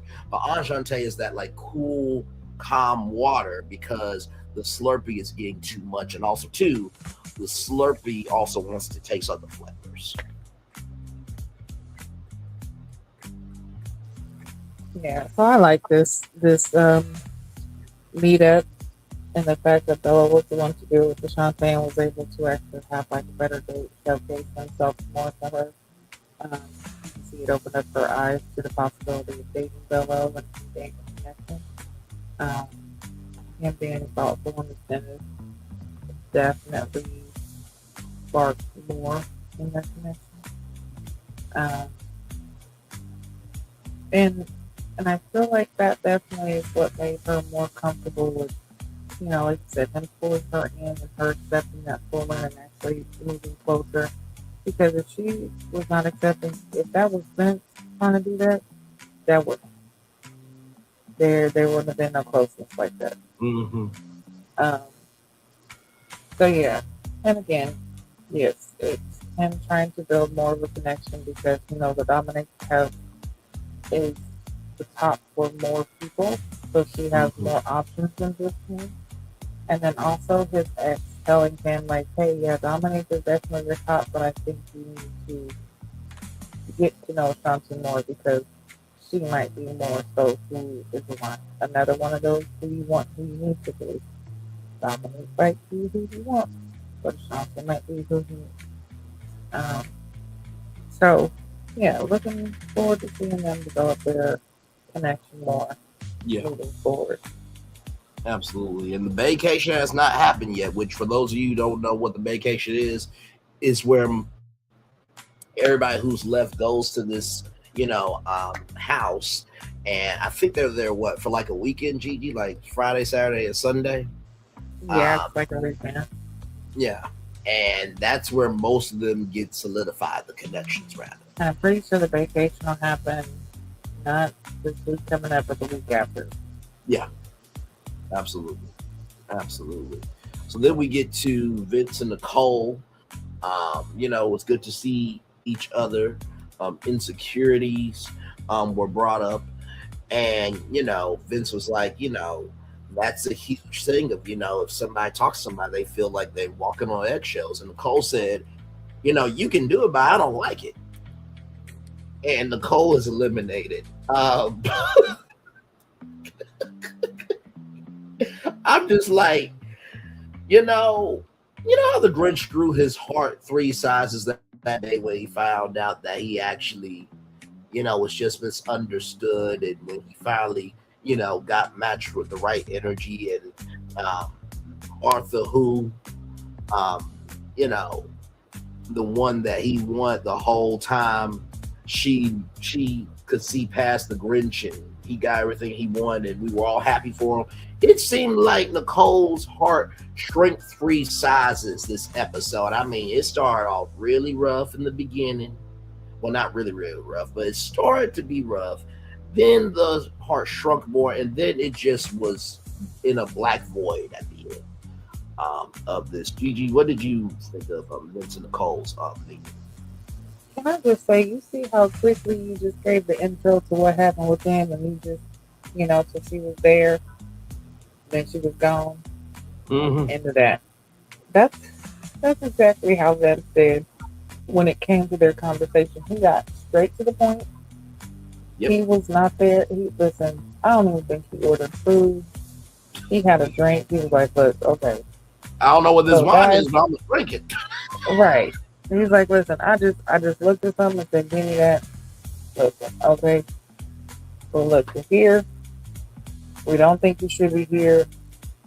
So you should just leave. Like, that's about what it was. They're really, I mean, he, like I said, he got to the point, and yes, I can understand, when you're in a relationship, when you're actually in that relationship, of course, you would want their partner to be flirting with other people. No one, right? Not unless you're in that kind of relationship, and that's what you guys do. You really do. Okay? Well, the world's not like that. But in this process, that is a part of the process. You have to embrace that part of the process. But that right there speaks volumes to how you are on the outside, because if in this process you can't handle that, it shows that you could handle, I'm not even going to say a similar situation, but in regular dating, a situation that's similar, if you couldn't handle it. Because like I said, from what I gather, it just seems like if she was just in a regular group setting with a group of guys and a group of girls, and the same situation was happening, not even like a dating situation, but just a gathering with a group of people, and she's seen someone she liked, but that person was talking to other women and not really, talking to her or giving her the attention she wanted, I feel like she would have that same attitude. Correct. So, yeah, like I said, understandable in a relationship, you don't want that, but in this process, you have to have that. And so you have to be open and accepting of that, the best thing to do is to leave this process and work on those insecurities that you have, and being able to find someone who's willing to go through the process of dating with you so that they'll help you work through those insecurities. That's it. So definitely wish her the best. Yeah. I think if she gets those insecurities under control, she's actually a pretty decent person. Yeah, just work on those, and I feel like once you work on those, it'll bring out more of her personality, because I feel like that was an issue too. She did not have that much of a personality, and that could have been because of those insecurities was kind of holding her back from being her full self. So, yeah. Absolutely. Work those out, and I feel like, everyone's person of love is out there. It's just a matter of finding them. You just gotta find them. You gotta find them. When it happens, everything will come into place. Absolutely. Absolutely indeed. So for the preview, the gentlemen have introduced their ladies to their exes, and now it's best friend time. Sometimes best friends are tough. That part. Sometimes best friends are tougher than the family. So we got Ashley and Darius, and then we get to see a Ray to Love alumni, Gigi Mercedes, who's been through the process before, and Devon says that he has 4 connections, and that's 4 out of 6, and Shannon's got a problem with it. We have to see how that plays out, but I have a feeling that Channon is territorial, not like Nicole, but I think she's territorial because of the work that they've done off camera. And it's like, okay, listen, you got 4 connections. Okay, we need to see where we are. And I feel like because Channon and Devon have had that connection, he has the right to be at least a little bit territorial there. And then we're with Vince and Lauren, who the height conversation comes up of, are you actually 6'2", or did the doctor say 5.5 or 5'9.5? And then we got Devon, Dominique, and Dominique was in her full grown ass energy of like, I need you to show up for me like I want to show up for you. What did you think of that preview? I'm like, child, this is one of the best. It's definitely going to be a good one. Can we just say that Channon and Mercedes look like they could be sisters? Say that one more time. I said, was it me or did it look like Channon and Mercedes could be sisters? Mm-hmm. It was Channon and Mercedes that are friends, right? Yes. Okay, yeah. They look so much alike. I was like, oh gosh, no wonder why y'all best friends. Mm-hmm. And yeah, I thought it was hilarious. So did the doctor say you were 6'2", and you really about 11? Like, what is that? And it's so funny, and I'm actually going to say it a little bit quietly because me and my husband had this conversation, and it was just so funny how that went. So it's kind of like a little bit. So, yeah. But yeah, I thought that was hilarious. And then, what was the last one? Devon and Dominique. Yeah. I can't remember what Ashley and Darius talked about, but it seemed to just pass by, I guess. Yeah, I don't really. We'll just have to wait and see what happened with that.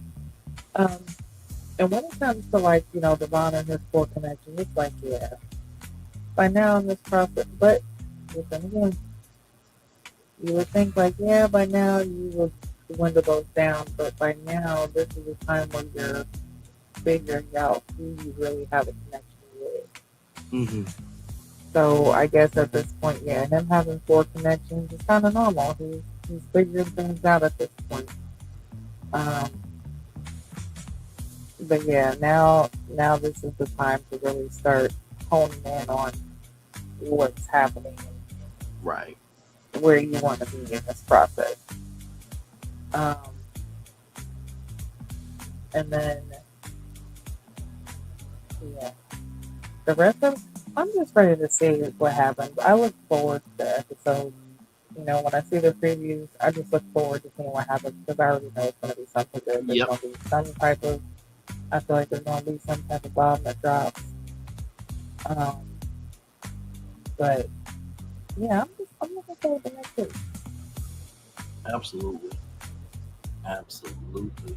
All right, y'all. Here it is here. Now, I have not watched this at all. I wanted to wait till we were all here together to watch it.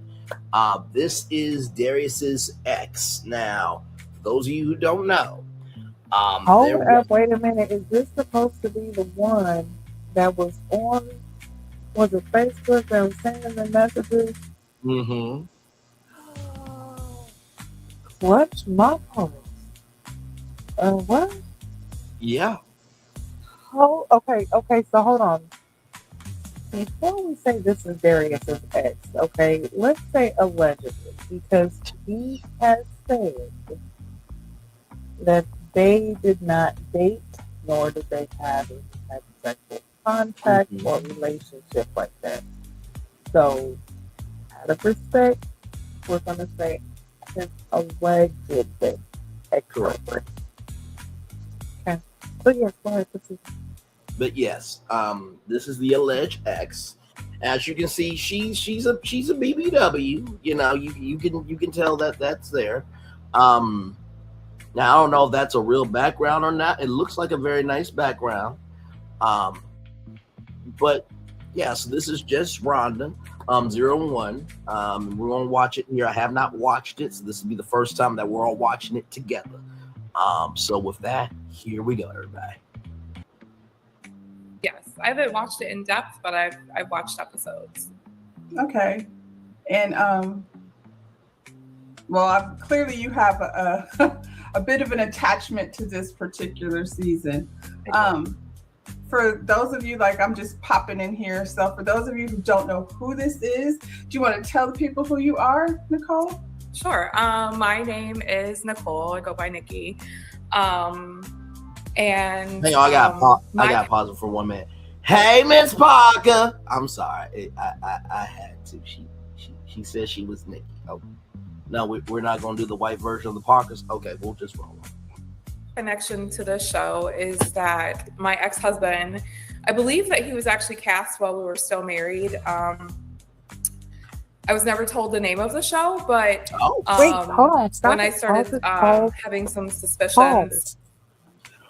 Wait a minute, we're not pausing for white Parkers, but we're going to pause for that? Okay, go ahead. Hold on, because I don't know if I heard that right. Did she say that he was her ex-husband? Let's back it up real quick. Can you please back that up a little bit and replay that? Just let me make sure my volume is up, because I need to make sure I heard that correctly. Who this is? Do you want to tell the people who you are, Nicole? Sure. My name is Nicole. I go by Nikki. And my connection to the show is that my ex-husband, I believe that he was actually cast while we were still married. You heard that correct, Mundo. Oh.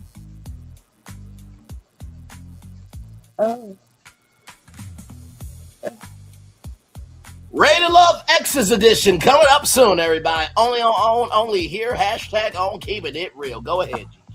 Listen, we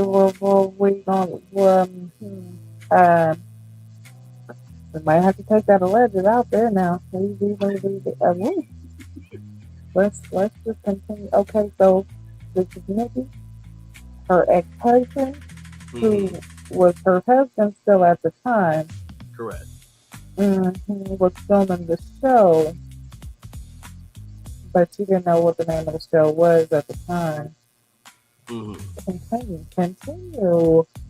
Okay. Oh, this is gonna be good already. Okay. I was never told the name of the show, but when I started having some suspicions, I had found it was an STD test, and I asked him why he had got the STD. Rhonda, we both made the same face, child. Wait a minute. Hang on. Let me wait. 49 seconds in, Gigi. Now, 49 seconds in for myself, Q, you, Solana, or 49 seconds in for anybody on social media. That's usually just the beginning, right? Not too crazy. You know, it's kind of the warm up. You're trying to find your mental soul, you know, for the live, right? Or for the content you're about to produce. In 49 seconds, we've heard this woman's ex-husband applied for Rated Love while they were still married. She's never heard of the show, and granted, she's of a Caucasian persuasion, right? Which has been said before by many people. So she would not know about the show. But also, too, there are plenty of black men that love a thick BBW snow bunny. That is, because nobody's have said that black men will love them in a way that white men will not. So that aside, ex-husband signed up for Rated Love while they were married. And the second part in this 49 seconds is a STD test.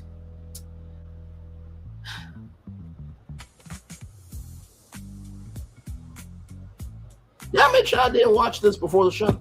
Okay. So listen, when I said I just had to rewrap myself like a swaddled baby.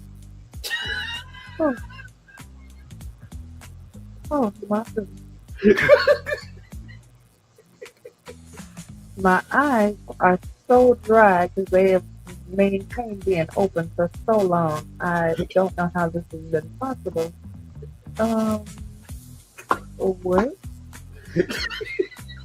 And like you said, 49 seconds in, oh my goodness. Heads up. Oh, you know what? All right, this is what night it's gonna be. Okay. Yep. can we go ahead and take that back to 45 seconds so we can begin at where she first started when she found the STD test, and we'll proceed Yep. further. We'll go if we right. can get any further. All right. Yep, we're gonna go right back right here. And just Rhonda, I know this is your first big interview. By the way, just want to showcase the viewership. 2,500 views. Well done to you, gorgeous. And 101 likes now, 102 right there. Well deserved, by the way, on all that. You made the correct face. Did she not make the correct face, Gigi, when it came to that STT test? Listen, I don't know her face because my face was it's shocked. But I'm pretty sure she made the correct I know it face. did for you, but did she make at least the right face for the moment? Because, child, and me and you have heard some things behind the scenes, and we've broadcasted some things together. But I don't think we've ever made a face like that. That is of that energy. Yeah. Oh my goodness, I am still in shock. I think she had to sip her tea. I mean, yes. I think I would have spit out everything I had that time. I would have definitely had to take a commercial break at that very moment and clean up my whole workstation. That is something. This commercial break is brought to you by B Condoms, the only black-owned condom brand in the United States of America, 100% American-made. Go to bcondoms.com/Ready to Love for 20% off. Just type in Ready to Love with Bray, GGQ, and Solana for 30% off your order.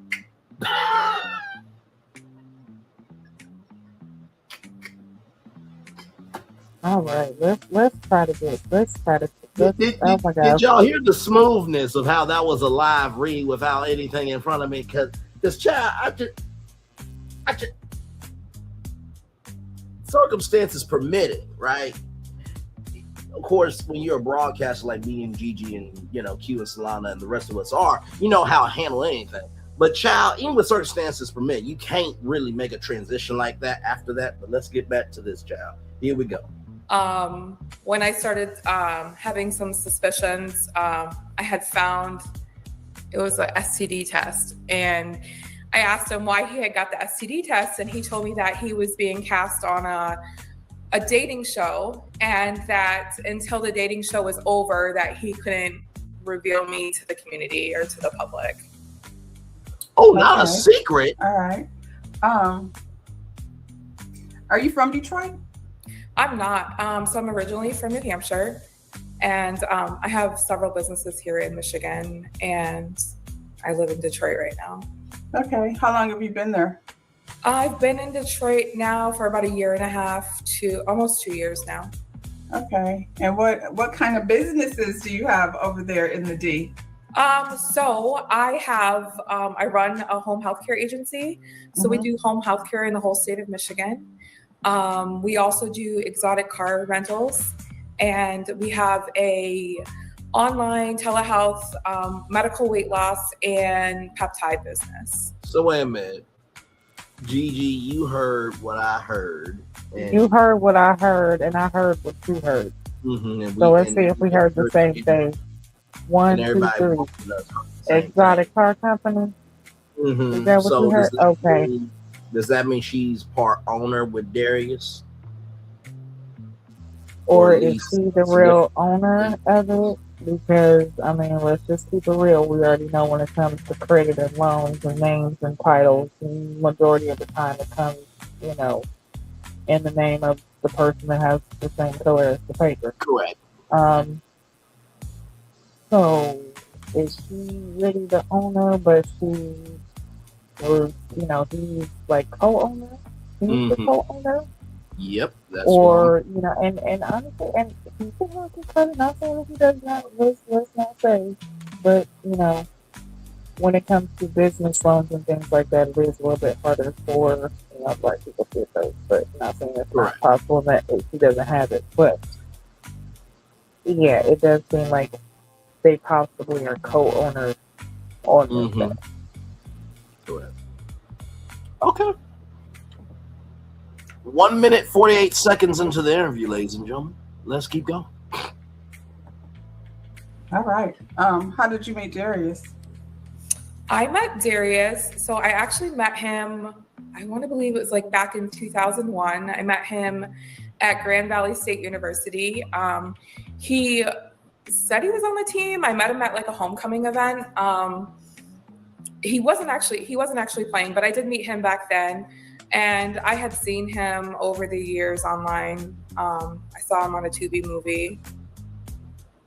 Wait a minute. Okay. Wait a minute. Y'all know I'm gonna have to do it. Hang on, give me 1 minute. Give me 1 minute.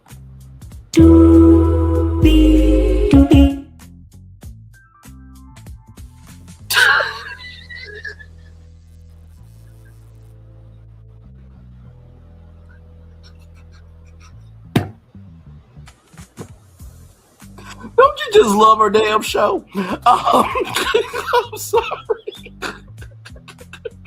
It was right there. What was I supposed to do? Okay. Back to it, y'all. Back to it. Okay, so you said he's your husband. When did that happen? A husband, ex-husband? He's not even considered my ex-husband because I had an annulment. So Darius and I linked back up. I want to say it was around November of 23. And from there, it was love bombing, dating. I want you to be my future wife. So this was over internet, like online, because he was in New Hampshire? In person. No, in Michigan, 2023 in Michigan. Okay. Yep. So I attended his birthday party. I believe it was beginning of November of 2023. He invited me out he told me it was his birthday event. When I got there, it was a party. I guess it was a party that he was hosting his birthday at. And we started dating shortly after that. But you've been in Detroit for a year. I've been in Michigan. Okay, you've been in Michigan. Yeah. Okay. You say it's been a year in Detroit, but you were here about a year and a half in Detroit. I've been in Michigan for years, though. I've been in Michigan for over. Where at? I'm from Michigan. I'm from Flint. So where in Michigan? In the Lansing area. Okay, so that's not far. It's the same little circle of, Yeah. I would say Lansing. We used to go shopping sometimes in Lansing. So Lansing, Detroit, Flint, all right there. Yep. Together. Okay. So I knew nothing about what was going on over here. I didn't know until Darius put out a statement on everywhere. As far as like I said, I knew nothing about what was going on. I just know out of the blue there was a statement. So when did this conversation even start? How were you introduced to the Facebook page? Shout out to Lex Royale because the Ready to Love Facebook page. Yeah. So I have been told that he was cast on the show. Leading up to it being released, I had some clips that were sent to me. Up a little bit over the years of experiences that I've had with him. But it just really triggered me. Some of the stuff I had seen and some of the stuff that he's recently done to me, it really triggered me. And I got to a point with my therapist that I was like, I'm just not keeping quiet anymore. I have somewhat of a close connection with some of his other past girlfriends. And then I have a speaking relationship with some of the other ones too, where, we've confided in each other on things that we've been through. And I just decided that I was going to speak up and tell my experience because I seen that he had posted that he was an exotic car rental owner. It's not true. That he owns lofts. None of that is true. And that's all things that some of it, like the exotic car rentals, I know it's not true because he was using my cars. And then the other stuff that he owns businesses and buildings and all this stuff, it's not true. My family and my friends were suspicious of him. And towards the end of our union, whatever you want to call it, they hired a private investigator, and we found out that he doesn't have money in the bank. He doesn't own buildings. He didn't even own the car or the house that he was actually living in. So wait a minute, he a Tommy? By the way, rest in peace to the great actor that played Tommy. He should still be here upon the earth. Gigi, where you at, mentally gorgeous? Not check the fur, Ashley. All right, listen, because it didn't look like a fox or a rabbit or nothing. He didn't went to Build-A-Bear and said, build me a fox fur collar. Don't put the stuffing in it. Just sew it up, lay it out, and sew it up. That's what I want you to do.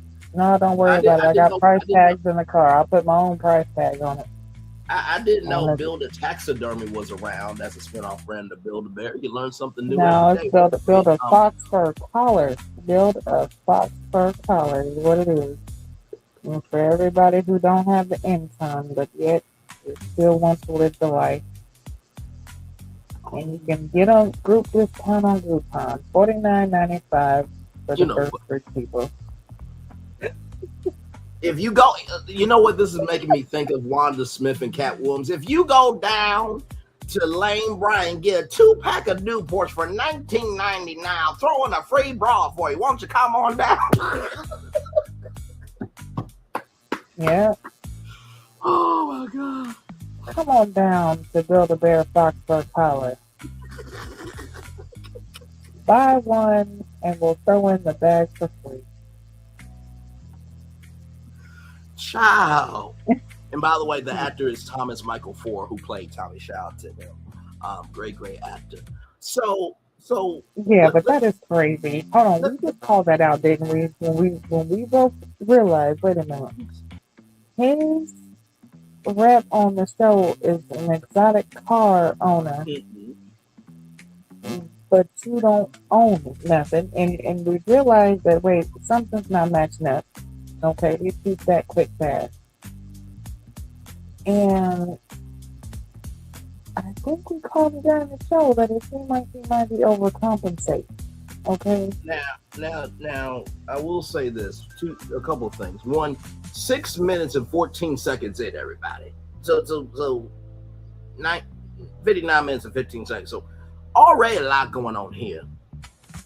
Number two, we haven't really seen a break in the routine, because remember, I think it was the Dallas Houston season, I believe, Gigi, where we got to see Chris on the job at his job site and Jessica came to the job site. So we haven't really seen anybody on the job. But number three, Carlos King, what you doing in this shit? Because you know you got Love and Marriage Detroit, okay? Marceau builds stuff. And apparently Martell owned the building. Was there any cross-contamination, pollination, or cross-fucking going on here? Because he don't own any buildings, Darius, okay? Now, I'm just being facetious when I say all this, ladies and gentlemen. But the point is, what the fuck is going on around here? Gigi, over to you.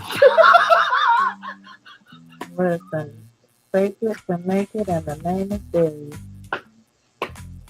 Listen, I was not trying to say that he was broke and didn't have no money. She said it, okay? I was just saying that, it seems very odd that she would mention her business as being this exotic car rental company. And that's what he has put on as his job for the show. Correct. So now this is giving credibility to her statement. Yep. Because now it's like, okay, something there's got to be more to this story. So it seems like what she's saying is more true than anything. And listen, what'd you say? We got an hour and something on this, and we only 6 minutes in, and we didn't got this. Listen, I'm about to stop talking because I want to hear more. Because it's making sense. Like things are adding up. Mm-hmm. And by the way, y'all, me and Gigi have not seen this before the show, nor Q or Slav. They were here, and even Gigi said last week that she needed to hear some more. Here it is. Let's keep going. So you said you have a car rental business? I do. I have an actual registered limo company. It's a limo company. So you're the one that does the exotic cars. Limo company. Yes. Yes. So we also have someone that's in St. Clair Shores that we had met together. And he rents out cars as well. So we were sending people to him, or he was sending people to Referrals, us. ladies. So he would call and say, hey, I have this prom rental. Can you guys do this prom rental on this day and do this transport? So yeah, it was all done through me. I have seen that he posts pictures of my car sitting out there for rent. I've had people message me stating that he's collecting deposits for these cars and not following through. So to me, that's triggering. Like, that's underneath my name. That could negatively affect my company. Yep. How long did you date before you got married? Let's see, November, December, about 4 months. What? Well, that's fast. Clearly, you don't get to know a person very well within 4 months' time. You know what? So it was very fast. My relationship with him was fast and intense in the beginning. Cool. And looking back at it, you know, I was at a vulnerable point in my life. I was more overweight than I am today. I had been through some really traumatic stuff in my past. And here comes Prince Charming, telling me what I want to hear, telling me great stuff about myself, love bombing me. And the only person I blame at this point, everyone's like, you didn't see the red flags? I didn't. I was blinded. And I blame myself. And that's She was also drinking that hot cocoa down her throat too, but that's neither here nor there. But listen, okay? She was the marshmallows and he was the cocoa, okay? I will say this, right? I do believe that in every person's life, you know, not everything that glitters is gold. And that's not just material things, but not everything in life is going to be golden at a certain point in time. And body dysmorphia is a real thing. Anorexia, body image. It's been more in recent years that society has finally recognized that healthy weight, happy weight, weight that actually is supposed to be, you know, purposefully there is a good thing. It's okay to be a size 20 and have a good workout regimen, a good, you know, and a good flow to what you want to do is accepted in society. So that's an important point. But yeah. Gigi, you got anything or you want me to keep playing? I had a little mishap, so I kind of actually missed part of it. I heard some of it, but yeah, I heard her talk about the love bombing and, you know, not seeing the red flags at first, which, you know, especially being heavier set and, you know, white woman. You know, just, I'm not even gonna say white woman, just anybody. You know, you have certain insecurities when you're a certain weight. But yeah, I also feel like some people might get mad about this, but y'all know I gotta stick the truth. A lot of times, these white girls be going for these black dudes, all for the name of having a black dude, not caring if he's broke down or nothing, and they want to fix them because they feel like they can. And the moment some shit goes wrong, that you know, oh, I should have seen it, I should have known, I should have. Well, you did, girl, but you wanted to be fixed forever, and you thought that something was going to change. Okay, sorry. Okay, and it's just like girls. I mean, women in general do it. Guys will do that too. But a lot of times, in a lot of these cases, when it comes to situations like this, you know, and she said they met like in the early 2000s, especially when you're younger like that. Oh my God, the mistakes we make and the shit we see but we don't want to see, all in the name of love. or all in the name of some good sex, or all in the name of some money, all in the, you know what I'm saying? We will be blinded to a lot of stuff, all in the name of the shit that's not right.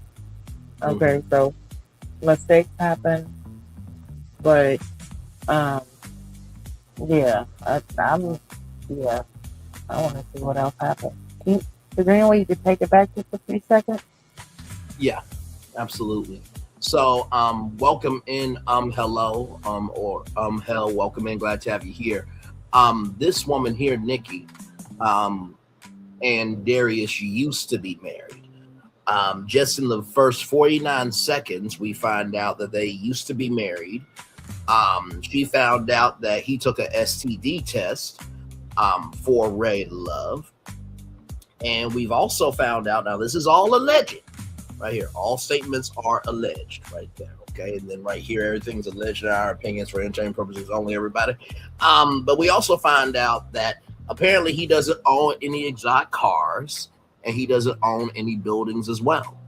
And so now we're at the point where Nikki said that, and he don't have no money in the bank. He has no money in the bank. That's also very important. Thank you, Gorgeous, for adding that detail. Very important that he doesn't have any money in the bank. And so now we're at the point where Nikki felt that, she was at a deep point in her life, being heavier set than she is, and she was in a dark place in her life, and here comes Chris Trump. So that's where we are. Okay, here we go, everybody. Some, work that I had to do within myself to never have myself in a position like that before. I mean, ever again. And it was fast. It was, let's go on vacation. Let's do this. Let's do that. I mean, the first couple of months we were together, we went to DC. We went to New York. We went to LA. We went everywhere together. On whose dime, yours or his? The first trip was on his dime. However, I now know it was on someone else's dime, the woman that was before me. And then after that, it was, hey, my money's tied up in this project. I have this building on Jefferson that's about to sell. It's up for sale. We just got an offer. And he would bring me to tour the building. It was like the old Coco's Comedy Club, I believe it was. So he brought me through that. And it was always, his money was tied up in something. He would ask to borrow money. Hey, can I borrow $5,000? Can I borrow $10,000? So I would give it to him, and he would pay me back within a week or two. But what I now know is that he was actually holding on to the money and paying me back just so that he could go to the next level of, hey, I need $20,000. Up until it got to over $100,000, and I never received the money back. You sound like, what is it called? What was that movie on Netflix? I sound stupid, right? No, what was the movie called? I'll think of it in a minute. I feel like, 4 months. Darius says he's 40. So, 4 months is clearly not enough time. The Tinder swindler. That's what it sounds like. 40. I believe Darius is, he's younger than me. So he's 40. He should be 42 now. Okay. So, but I'm saying that's grown to me. You're talking about a year or so ago. Yeah. So you didn't think 4 months is not enough time to get to see, what this person is really like. I get love bombing and all that. I think we've all been through it. And in 90 days, you start to see a change in people. This is just, regular relationship stuff. Yeah. So in 4 months, you've gone through traveling to all these places together already and, loaning money, $10,000, for somebody that you've only known for such a short time. I think that's a lot. I'm not about to give you $20 because I don't really want my man asking me for things unless, until I get to know him. So those are big numbers. Yeah. Yeah.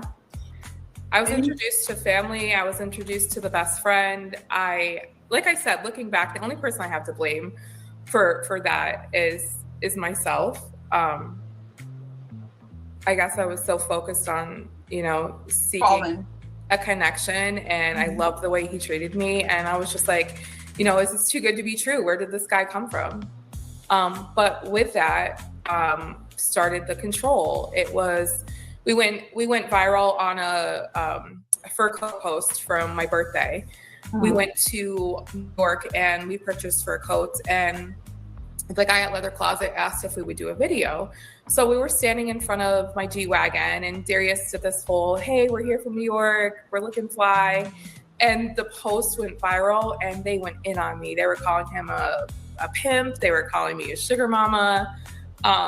They just went in on me. But he used that interaction with people online to say, hey, guess what?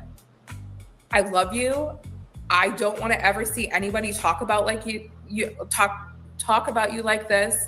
I don't like the reaction that I got, so I need to polish you. We need to do your hair. We need to work on you losing weight. Those are all things you want to do for yourself, correct? I mean, and they were, but he just really pushed it. And then he used that as an excuse as to why he didn't go public with our relationship. And he continuously used it. And then he just, he began to degrade me. Your hair's not perfect. This isn't perfect. This is all before or after you got married? He started doing this right after we got married. Okay, I want to pause this for a minute. I remember me and my ex, and she wanted me to post her to social media, right? And I said to her, I really wasn't excited to, post it. And she was like, well, I was. My parents, they've been married for over 2 decades. My daddy has social media to contact family. That's it. My mom, she's not on social media. And from what I learned from that was, if the love ain't real in real life, what's the point of posting anything? And at the end of our relationship, we had a mutual understanding. It wasn't that we weren't bad people as individuals, and it's not like we could have been good together, but it was just circumstances that created the energy that was. But there's no love lost between us. I wish her well. I hope that she wishes me well. And I've said this before too. One of my friends have said to me, if I got a skinny chick, I would make her thick. And I said to my friend, why would I try to change a blessing that I was attracted to from God? Why? So far from what I'm hearing, and Gigi is right about, other cultures taking us black men and dressing us up, fixing us up, and lifting us up. This, that, and the third, and culturally appropriating but not culturally appreciating. It seems like Nikki is a decent person. Of course, we don't know she's a great person, because we only know what we know. But it seems like she really does love very hard. But she's also very reserved. And I don't think that somebody like Nikki could come on just fake it, because me and Gigi have broken some stories together here where there was not a fifth quarter or half of the energy that Nikki was giving. Gigi, where are you at mentally with what we are? So where I'm at right now is just it's giving me so many different vibes, and right now Rhonda kind of hit because this is putting me in the mind frame of the Tinder swindler, and it reminds me. Okay, so the way she is describing it honestly makes me look at Darius as a con man. He is the type, and there are a lot of them that do this, and different races, but there's especially black men, some of them will go for the one. Especially con artists. I'm not putting no race, and I'm just saying con artists. They will go for weaker people. They go for people they can manipulate. So if he possibly saw her as a mark, especially if he was able to spend money on her from the beginning, from someone who was dating previously, this seems like a routine and an MO of his. He will play these women because of his looks and his charm. He'll play you, give you, love bomb you, control you, get your money, and then cheat you out of your stuff, move on. And that's what it's put me in the mind frame of. And that type of shit is scary. Because not only can you lose all of your stuff financially, but in some of them cases, if they get desperate enough, people lose their life. Facts. So, yeah, I'm definitely looking at Darius in a different light. Again, all of this is alleged, and Sure. we don't have full information, but she's actually putting out and saying things that can be verified, just like she's giving different moments of videos that could possibly be sought out and verified Correct. if they had a viral moment. So, it could be verified that, hey, they were seen together and this is what was said in the comments. So, yeah, this is some shocking stuff. I definitely want to, listen on and I really want to just listen and hear what she has to say, because this is getting really, really deep. I was not expecting it. Same. And like I said, at the beginning when I started, I was like, hey, this is alleged because Darius said he doesn't know her, but she's coming with some verifiable, some stuff that can be verified. So Absolutely. I don't know. I want to hear what she's got to say. Yeah. And by the way, just 12 minutes and 26 seconds in, I feel like just Rhonda is doing a great job of being great job. comforting, but also keeping it real with love.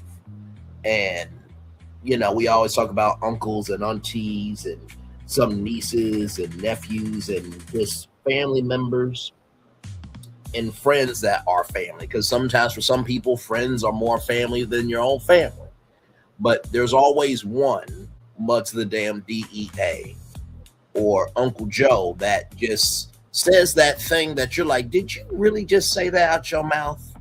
But when you chew on, it's like, oh, you did need to say that. And I feel like just Rhonda is giving that in a way where it's holding Nikki's feet to the fire, but she's also not leaving Nikki in the fire either. Like, she's guiding her through this, and really, really fantastic job. See, that's the broadcaster, interviewer, the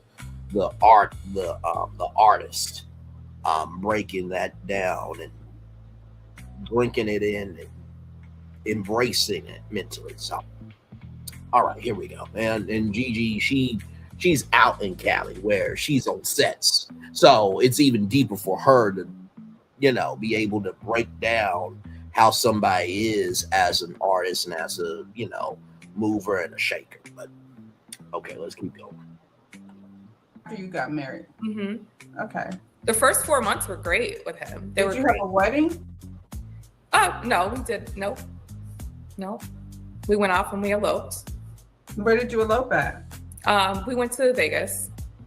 Okay. I have pictures. I don't have. So that's another thing. So after we got married, we got into a huge argument. We had rented what was it? It was a Lamborghini. Mm-hmm. And I was taking pictures in the Lamborghini, and he's like, I need to post these online. I need content. I can't have you posting almost the same exact pictures. And I was like, look, I'm not hiding from anybody. They're not pictures with you. Now, on my Facebook page, he did allow me to post pictures of us, but they had to be just between my family and friends, because he kept stating that he was being cast in a movie and the producer liked him, and he wouldn't continue to have the role if she knew that he was with somebody. And you were good. Gigi, have you, with that being said, and I'm pausing it because I want to ask Gigi this. With Gigi having been on many sets and being a director and gorgeous and gifted, everything in between that Gigi is, as long as somebody is qualified for the job, they can execute the job, and they move with responsibility, do you really give a fuck if they're in a relationship, or as long as they're responsible for what the fuck they do? Yeah, responsibility is the main key, and if you're able to, like you said, you're actually able to execute the assignment for them. I can give you lines, and you can hit the mark every time. You can bring the, sorry, can you guys hear me? You can bring out, what this character, what I'm trying to portray in this character. You can bring out maybe emotions that might not have been put in the script, but because you were able to channel this, like you were able to execute that. So that is more pressing than if you're single, married, like your status, honestly. And I'm gonna tell you, during the casting situation, they don't put if they're married or single a lot of the time. A lot of the time they don't. Sometimes they will. No, there are times where, I mean, if it's a big enough movie or something like that, or like, certain things, you will see that, okay? So what does happen, I'm not saying that it doesn't, and it's not, they don't ask you if you are single or married, because sometimes, especially if you might have a scene where there's an exotic scene, or you're going to be kissing someone, or you're going to, you know what I'm saying? Sometimes they will ask you the questions like, if you are, would this affect, if you had a role like this, do you feel like you could execute it as something that could affect your personal life? Because if a role affects your personal life, it can affect the role. So your personal life does go hand in hand with your role.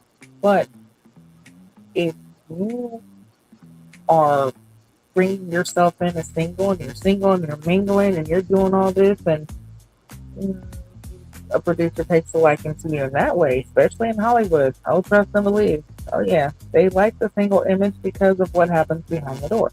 Okay. Mm-hmm. But out of respect for your partner, you as a person, here comes your own self-integrity, okay? Because it wouldn't matter what job you have, whether you're a CEO or a custodian, okay? If you have someone that you love and you cherish, it would not matter who you're around. Mm-hmm. It should be known that you have this person, especially if you say you love this person. It should matter. And if a person can't respect that, then you should be the one, and you can, even in the entertainment industry, you can say yes or no to a role or to a gig if you feel like it does not align with your integrity. And Correct. Sometimes people's like, oh, well, if you say no, then you're not going to get the roles, you're not going to become famous. That can happen sometimes. But a lot of times, if you stand your ground, it actually helps your career. Yep. Take Denzel Washington, for example. He has stated many a times that his main thing is he will not sacrifice himself for a role. It doesn't matter what it is, doesn't matter how much money they're offering. If it does not align with his principles and his views, he will not take it. And there's a lot of people who do that. So I feel like that's an integral thing. And it seems like with Darius, to hide that, there was something else. And for it to be a female producer, especially, okay, we're not, nothing against Tubi, but Tubi's a low budget, okay? There's not much integrity, possibly, when dealing with certain people. You know what I'm saying? So yeah, that honestly, to me, that speaks to the producer. Like, why would it matter if he's single or not? Regardless of what image he has, as long as he's able to get the job done, what he does in his private life is his private life. You do not mix business with pleasure, period. Yep. So, yeah, that's my take. Thank you, Gorgeous, for that, because I'm just like, wait a minute, really? Like he couldn't post you because of a role, and hell, I think you said best sound like he was hiding you, and that's basically exactly what was happening. Let's keep going. Good with that. I wasn't. Not really. It made me feel insecure about myself, not good enough. But like I said, this was after we were married. So you have a exotic car rental place. Why are you renting Lamborghinis and all of that? What was that for? You in Vegas and you just wanted to flex, or what was that? It was his idea. He wanted to rent a car when we were in Vegas. So I mean, I'm not mad at it. I feel like if I'm in a Lamborghini, it's gonna be a rented car somewhere where I'm on vacation. I don't, own luxury cars. Yeah. So what made you get into that business? Okay. That's really different from healthcare and, Yeah, so how I got into it was we started doing non-medical transport for our You clients. say we, that's you and your family, or you and My company. your company? Yeah, my company started doing non-medical transport. And to do non-medical transport in the state of Michigan, you have to actually own a limo license. Mm-hmm. So I got the limo license, and then I'm like, well, I like nice cars. How can it was just another business idea. Okay. Yep. So you get the limo license, you're like transporting people like who are elderly or some type of medical needy, and you use like the vans or whatever to transport them to like doctor's appointments and things like that. Correct. Yeah. Okay. And then like for your luxury business, how did you just start? You just started purchasing luxury cars? Yep, I just started purchasing luxury cars. I saw that there were a couple of people doing it. I have some connections within the Lansing community, and they were like, this is something that's not around here. This is something, you can have a luxury car and offset the cost of that with having this company. So that's kind of how I looked at it at that point. Yeah. How many cars are like in your fleet? So right now, I've actually started to downsize. Right now we have 3. The Rolls Royce goes out the most. We have the Mercedes S580, it's the Maybach edition. And then we have Dodge Challenger. It's a Hellcat. Okay. Which, like proms and all of those things, I feel like there's always things like yeah. a Rolls Royce. A lot of weddings with the Mercedes and with Rolls Royce, prom, photo shoots, music videos. We do a lot of that kind of stuff. So you should be pretty busy. Like it's holiday time with people like, dressed up in prom season. Prom season's our busiest season. Wedding season was a really busy season for us. So I'm gonna go ahead and read this statement that Darius put out. Because this is where I entered the conversation. Darius says, I'm aware of the false accusations and defamatory statements being posted about me online. These claims are entirely untrue and are being spread by an individual who has repeatedly engaged in harassment and stalking behavior. To be absolutely clear, I've never been married before, nor have I had an intimate or romantic relationship. I have no communication or relationship with this person. Any posts, messages, or narratives involving my name are fabrications meant to damage my character. I am documenting every instance of harassments, defamation, and online impersonations. Appropriate actions are being taken, including reporting this behavior to the proper authorities and digital platforms. I will not be engaging publicly beyond this statement. Any accurate or official information about me will only come directly from me. This serves as a formal notice that I do not authorize anyone to speak for me, use my name, or spread false statements about me in any capacity. I found this on a public platform, so that's how I feel about that. Now, I do want to pause it here for a minute. Even though content creators are in their own lane, some more than others, some can never have a lane because they don't know who the hell they are their damn self. That's neither here nor there, but a very important point to note. There's a difference between defamatory statements and somebody having the right to have a voice. Darius had the right to say that statement, just like Nikki has the right to say her piece. And just Rhonda so far has been very actual, factual, smacktual.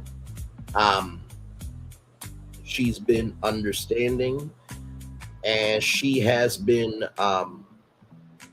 of a grown energy of understanding the magnitude of this, but also carrying this weight accordingly.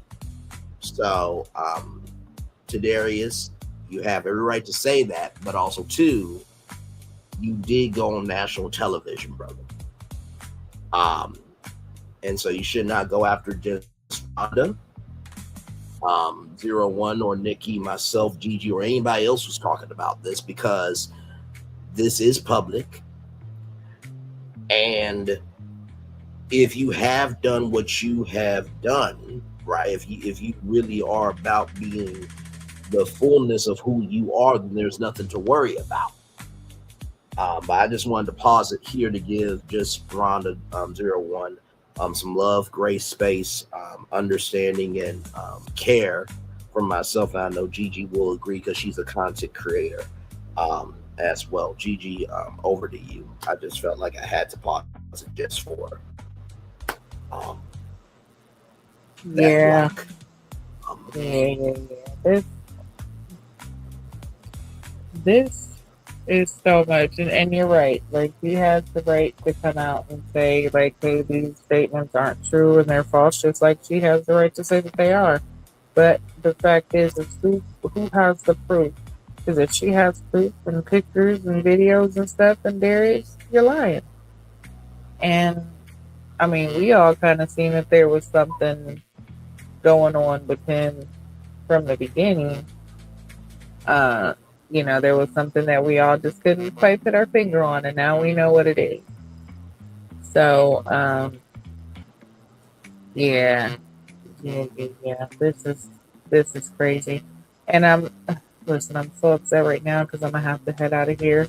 And I wanted to see the rest of this, but I'm definitely going to catch our own replay because I do that quite often. Replay it afterwards. But yeah, this is interesting. This is very interesting.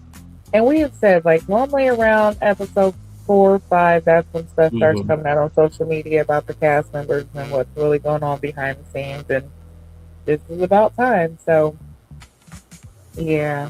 But sorry y'all, I gotta get out of here. Oh no, you're good. I will I'll finish it out, and I'll give you a good one. Yeah, like I already know this. Oh my gosh, this is so much. Yeah. Matter of fact, we might have to do a replay because I'm pretty sure that there'll be more to say about it next week. Yeah. But yeah, good night everybody. Much love. I will see everybody next week. Make sure you guys continue to watch, like, share, comment, subscribe. And y'all enjoy the rest of the show because I know it's going to be good. Raven's going to hold it down and do what he do best. Okay? And yes, you are right, Angel. Bring the receipts. Maybe we need them. But all right, y'all. I'm out of here. I'll see you next time. Later. All right. Love you. We'll talk soon. All right. Much love. Later. Bye. All right. Bye. All right, y'all. We're going to keep it going here. I'm trying too hard from the start. Are you saying Darius was trying too hard from the start? Or Nikki, if you can get some context, conjecture, and connection. We're going to keep it going here, like Gigi said, because I'm curious to see how the rest of this turns out. So here we go. I think where did this conversation start? Because by the time I found out about it, it was his, official statement. I think the most important thing that I can say that you can take out of that, and then I'll rewind a little bit, is one of his very last statements is that he does not, I can't remember exactly what you just said, but he doesn't authorize anybody to speak on his behalf. But he got a lot of people speaking on his behalf. And that's the thing. So here's the thing. I know this man like the back of my hand. That's his manipulation tactic. That's his way of trying to control the narrative and control the conversation. He has never spoke out against anything I've said because he doesn't want to be publicly connected to me because he wants to continue that narrative that he's never had a relationship with me. Never mind a marriage. This man denies ever having a dating relationship with me, boyfriend and girlfriend relationship. So that statement is him saying, nobody talk to this woman. I don't want anybody to engage with her. I don't authorize that. And that's just part of his manipulation and control that I dealt with the last 6 months that we were together, 5-6 months that we were together. How long has it been since you've been annulled? So about a year now. About a year. And everybody, it's funny that he says that I stalk him because the only times I've ever actually contacted him in the last, 18, 19 months is when I've had to contact him because he's done some foul stuff. He went to, and I know it sounds petty, but it means something to me. I left this man when I found out what he was doing. I left this man immediately. When I left him, I had went out of town. I had dropped my car off at the Rolls-Royce dealership, and he was still on there as my husband, an authorized person to do work on the car. He found out the car was there. He actually went and picked the car up. For a couple of days, I seen that I have like a tracking system or a. This happened after you guys got a divorce? No, this happened after I left him. I left him at the end of July. We had went on a family trip to New Hampshire. So I'm just trying to get the like timeline in my head. Yeah. Would you like to start from the beginning where? Y'all met in like 23. Yes. And then 4 months later, you were married. Yes. So how long were you together? Like a year and a half? No, not even that long. So this is why I don't understand. People are saying it's been years that he was dealing with me or that I was stalking him. We got together in November. I left him at the end of July of 24. Okay. Mm-hmm. Of 24. Correct. I mean, but that's just over a year. Yeah, that you've been. It wasn't even. We weren't together a year. No. No, I mean that's been just over a year that y'all have been separated. Yes. For this to now be a thing, but you said you've reached out before and tried to speak out before. Where did you try to speak out about it? So I. I'm sorry. You're saying good night to Gigi, and then you're saying Darius subscribed to her. Okay, I got you now. Okay. As I had gone to our wine club that I had, my wine club that I had, it was my subscription, and I went to pick up my wine, and they said you have no wine to pick up, and I was like, well, that's not possible. And so they ended up getting video footage of where it was picked up from. And he had went to Troy. It was in Troy, Michigan. He went to the wine club and he picked up the wine and he was with a date that night. So I saw the video footage, and then the worker that actually dispersed the wine to him said that he was in there. They couldn't forget him because they said he was flashy and telling the woman that this is his wine, and he picks up 10, 20 bottles of wine every time he comes in there. So I was pissed off about that. I went on, I tried to call him and ask him why he took my wine. And I just went online and I did a post like, stop taking my shit. You posted it on your Facebook page? Yeah, I did. Okay.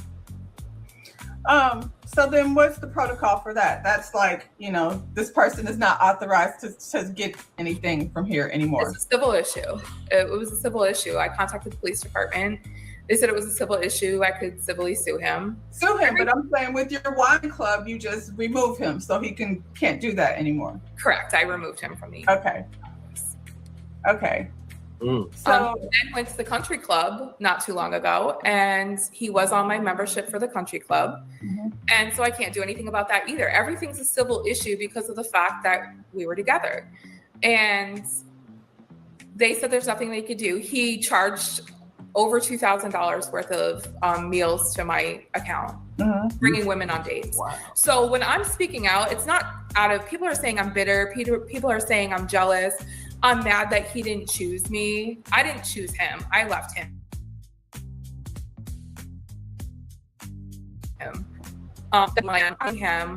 I spoke to several different people that were in relationships with him as well. And this is a pattern that he has. He seeks out successful women in the community. He love bombs them. He uses them for their resources, and then he's out, or they leave him. How did you come in contact with people that he dated in the past? Just from your post? Yeah. So one of them reached out to me. And I'm not going to name her because I don't have her permission to name her. But I don't want to name anybody. Yeah, but the conversation was going on and on and on. Yeah. So she recently she reached out. She saw what people were saying about me, and she actually just made a post. I believe it was like 2 days ago. She commented on there like, this man is the devil. Some of us went through exactly what you went through, but we chose to stay silent. I commend you for you speaking out, and he's a demon. Wow. And this was on the Facebook post that the group. Okay, so where did the conversation start though? Because like I said, I didn't know anything about it until the statement that he put out. So clearly there had been conversation happening before that. Oh yeah, so that actually stemmed from the whole wine incident. You posted about the wine there on the Facebook page. Okay. The wine incident, and when I found out that he took my car and he would not get my Rolls Royce from the dealership, when I flew back in from New York, I posted it on, I think it was called Stolen Cars Detroit. And within like 10 minutes, people told me where my car was at. He was made aware that I had posted it on there, and he dumped the car at a gas station in Warren. Told me the car was there. I had my friend bring me there to get the car. Whose car is this? The Mercedes? No, this was the Rolls Royce that he had taken to the dealership. You took the Rolls Royce, but you got the Rolls Royce back. I did get the Rolls Royce back, yes. Okay. So people had seen me posting about that, and I believe that's when that particular ex had reached out to me, and she told me a lot of stuff that she had been through. I told her what I had gone through first, and she said, "I believe you. I went through the same exact thing. Wow. And don't let anybody tell you any different about your journey. People are going to doubt you." A big thing is you're a white woman trying to bring down a Black king. That has definitely never been my motive for anything. And she said, people are not going to believe you simply because of that. And I think, I think that's why she spoke out. I can't really speak for her, but it's not just white women that he's done this to. He's done it to successful Black women in the community as well. And let me pause this here for a minute. I don't think Nikki is bitter. I'm going to repeat that 2 more times. I don't think Nikki is bitter. I don't think Nikki is bitter at all. I think what is going on here is that she has a pressure point. She has a button that can be pressed, and she has a limit. And if everybody remembers the movie Inside Out, every emotion was a fan favorite, right? She's actually, to me, from what we've seen so far, she seems very respectful,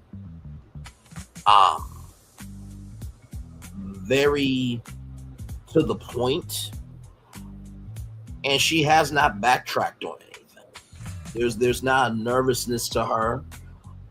There is not a doubting energy. There's not a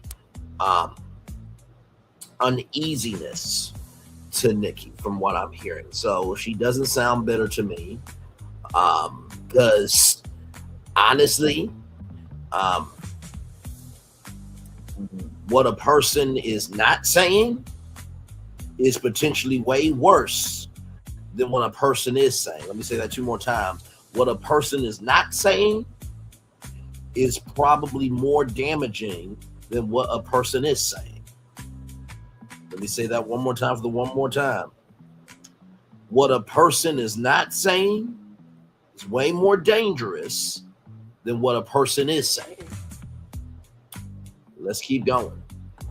Let me pause right quick because the whole white woman bringing down a Black king. I'm speaking for everybody as if I don't know anybody, but I know the Facebook group is about the show. You know, the fans of this page, the members of this page, they go on, they say their opinion about the show. Sometimes things get personal, but it's a platform. It's a Black platform. So, I mean, you had to think at some point that might be the narrative just because you came over a white woman to a platform that's basically Black. Is it a Black platform? I didn't know that. I mean, it's Hey, K Luna 24, welcome in. Glad to have you here. And thank you, Hell, for agreeing with me. Yeah, listen, I showed y'all the number earlier. 980,000 total views. Okay, 20,000 away from the goal of potentially 1 million total views, ladies and gentlemen. You don't get to that total number of views without understanding the magnitude of what you're covering. You don't feel the weight of what you're carrying in terms of broadcasting it. And you don't get to that number without understanding how to navigate the twists and turns of what you're engaging with. Okay? So that's why I said my perspective with that. By the way, Kay Luna, I will be covering Married to Medicine on Tuesday night. What I normally do with reality TV is the weekends, whether it's Saturday or Sunday, we do Ready to Love, depending on what's going on. Monday is Potomac. Then Tuesday is Married to Medicine. So you get that reality TV energy to begin the week and end the weekend with. So I will be covering that on Tuesday. But also, too, I do that so that way people can catch up on the episode. But welcome in, everybody. We are live on tour still. Gigi had to leave. Her device was about to die. She just had to get charged, but also, too, technology can be technology. Q has been tied up tonight, so it's me here. We are watching an interview with the ex of Darius, Nikki, and just Rhonda, who's a new content creator at 529 subscribers, doing a great job with this interview so far. So that's where we are. Okay, here we go.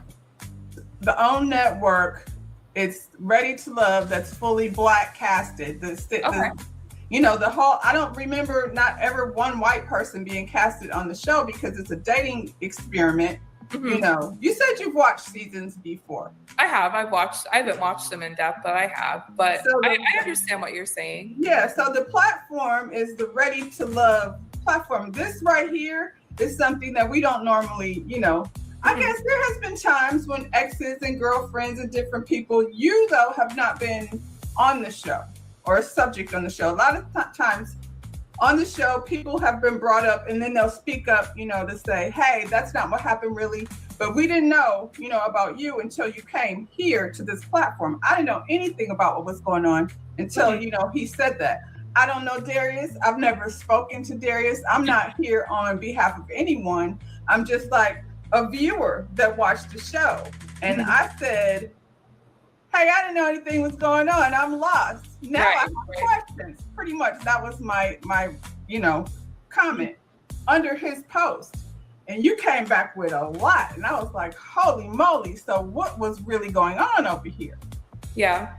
So, and my point is like, it's not so much about a white woman bringing down a black man. It's that you came over here, you weren't on the show, we didn't know nothing about it, and you volunteered this information. Mm-hmm.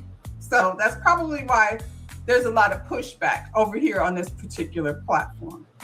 You see what I'm saying? I mean, everybody's entitled to their own opinion. I know at this point that there's nothing I can say. Either you're going to believe me or you're not going to believe me. I think that other women speaking out might make me more believable as to what their experience was with him. I don't know why people people choose to speak out and not speak out. I was quiet about it in the beginning. I was quiet about what he did to me in the beginning. A lot of people are posting a screenshot of me saying I fell off my boat. I didn't fall off my boat. He punched me. I walked into the house one day. I got back early on a business trip, walked into the house, and he was underneath the covers on the couch with his so-called cousin. His cousin had been staying at the house. He said she was homeless. And he was under the covers. Wait a minute, not you giving Tyler Perry Diary of a Mad Black Woman, or it was a Tyler Perry movie where the guy brought in this homeless woman and this, that, the third. And I will agree with just Rhonda. We've really never seen a white ex on Ready to Love. Not saying that it won't ever happen, right? But typically that's not the move, right? So I do get what just Rhonda is saying. But also too, in the same token, I really don't believe Nikki is trying to take down Darius to be hateful, spiteful, or mean, nor is she trying to take down the Ready to Love platform. I far be it from me to give an opinion, but we're in the group chat and it is what it is, and this is the space we're in. So let's keep going.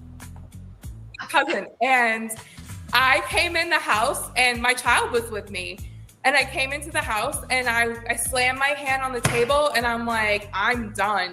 And when I slammed my hand on the table, there was like this little glass thing, a serving tray, and it broke. And he got so mad. I don't even know what happened to the cousin. I don't know if she ran out the door or what happened. I was just gonna say, where did the cousin go? I have no clue what happened to her. I don't know if she ran out the door. It happened. So I just know she wasn't there when everything else happened. And I was like, I'm over this. I've asked you before if there's anyone else. I don't know what's going on. There's just too much going on. I'm done. He's like, you can't leave me. And I was like, I can, and I'm going to. And he got mad about something. I think the lamp head fell over or something. He tripped over the cord for the lamp because he had like the lighting thing that you use to do live videos and stuff like that. He tripped over that cord. It knocked over the lamp. And then I was sitting on a couch with my daughter. I think that's a ring light, by the way, ladies and gentlemen, but let's keep going. That's where he punched me in my shoulder. And he claims that when he went to try to hit the couch, I flinched into him. First of all, when someone goes to hit you, you don't flinch into them, you flinch away. And he purposely hit me. My shoulder was in so much pain for months. And I did post online that I had fell off my boat because someone asked me what was wrong. I posted online I fell off my boat. I didn't fall off my boat. Somebody asked you what was wrong. Why? Because you couldn't move your arm, or? Yeah. Okay. Yeah. And I knew that some people would see through what he did. And I posted it online. Wait, somebody asked you. What was that? What was wrong? Somebody online asked you what was wrong, or somebody? No, I wasn't really dealing with this whole online thing at that point. Yeah. Okay. It was my close friends. Some of my closest friends. They asked what was wrong, and you said you fell off your boat? Mm-hmm. Yeah. And you posted that? I posted it online, yeah. That you fell off your boat? Correct. Why? Just to get people to not pay attention to what you I knew it would piss him off, too, because I knew that it would piss him off. And he was like, you need to remove that. And I'm not removing it. My friend seen through it. My friend, one of my best friends, my mentor, she's a medical doctor over a whole women's health program. Mm-hmm. My attorneys, they're like family to me. My business attorneys, their whole family is like family to me. And at a certain point, they started seeing through what his lies were and his fabrications were. And they contacted an attorney. And a private investigator. So your daughter was there? My daughter was there, yes. How old is your daughter? She's 9 years old now. She's almost 10. Oh, wow. Okay, so she's was old enough to know what was going on. Correct. And how long after that incident did you leave? I want to say about 2 months after that. I should have left that day. I believe I didn't talk to him for a couple weeks after that. And then he was like, apologizing. I didn't mean to do it. I meant to hit the couch. You flinched into me. And I still didn't leave at that point. It took me about 2 months after that to leave. Looking back, do you feel like it was maybe not smart to bring someone that you don't know into the life of your daughter? Now she's witnessing, this type of thing. 100%. Yeah, 100%. I don't know. I feel like, and I'm not blaming you at all. I just feel like 4 months is clearly not long enough. You know what I mean? Yeah. To get to know a person. If that's the story, anything we can learn from this is you could be with somebody for a year and still not really know them. So marriage, and I know you say you haven't seen my channel, but this is about dating. This show is about dating. A lot of things I cover on my channel is about dating. And marriage is something that people step into for different reasons, I feel like, without understanding what the consequences are going to be. You have this man that you just met and his name is on all your stuff. And then, the consequence was you had to get all your stuff back. Said, and then, clearly a toxic situation if you guys were going through that type of thing. Very true. You mentioned that you said he has your Mercedes and you want it back. That's what you put in the comment. Oh yeah, the Mercedes. So, we had went to Chicago. He had this idea of, hey, let's, buy a car and put it on Toro. My friend from Lansing, one of my really good friends from Lansing, his mom was actually best friends with Darius's mom. And he was telling me how he rents his cars on Toro. He was showing us the numbers that he was making. And he said, you need to get a car and put it on Toro. So no problem.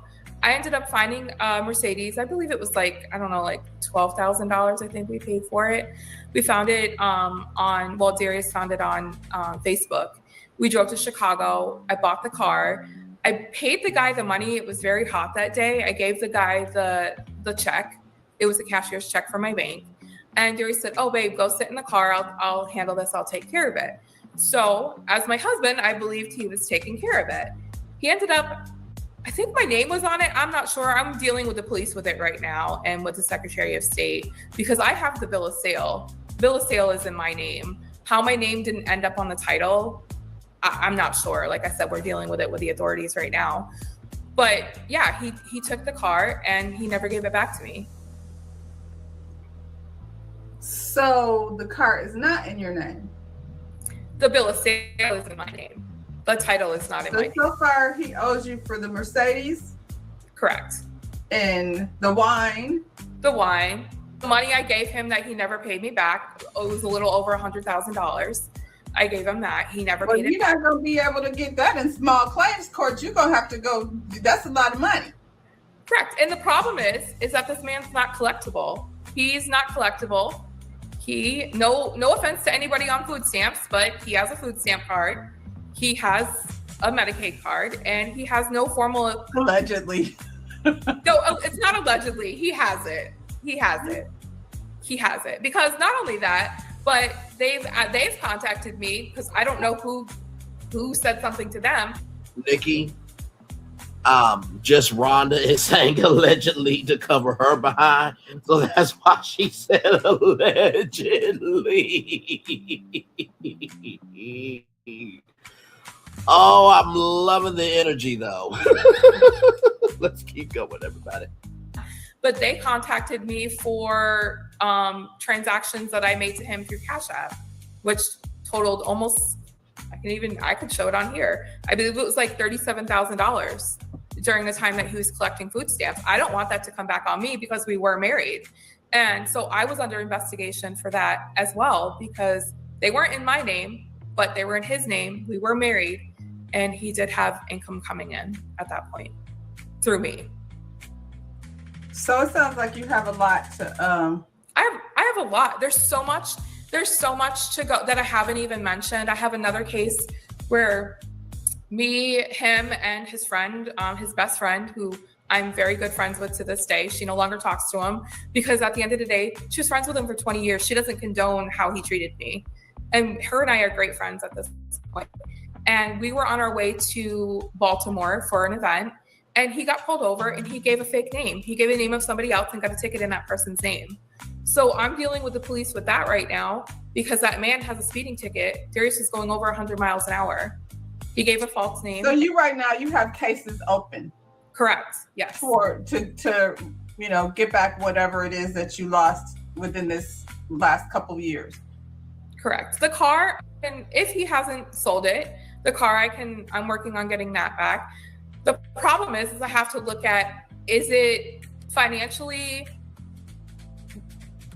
is it within my best means to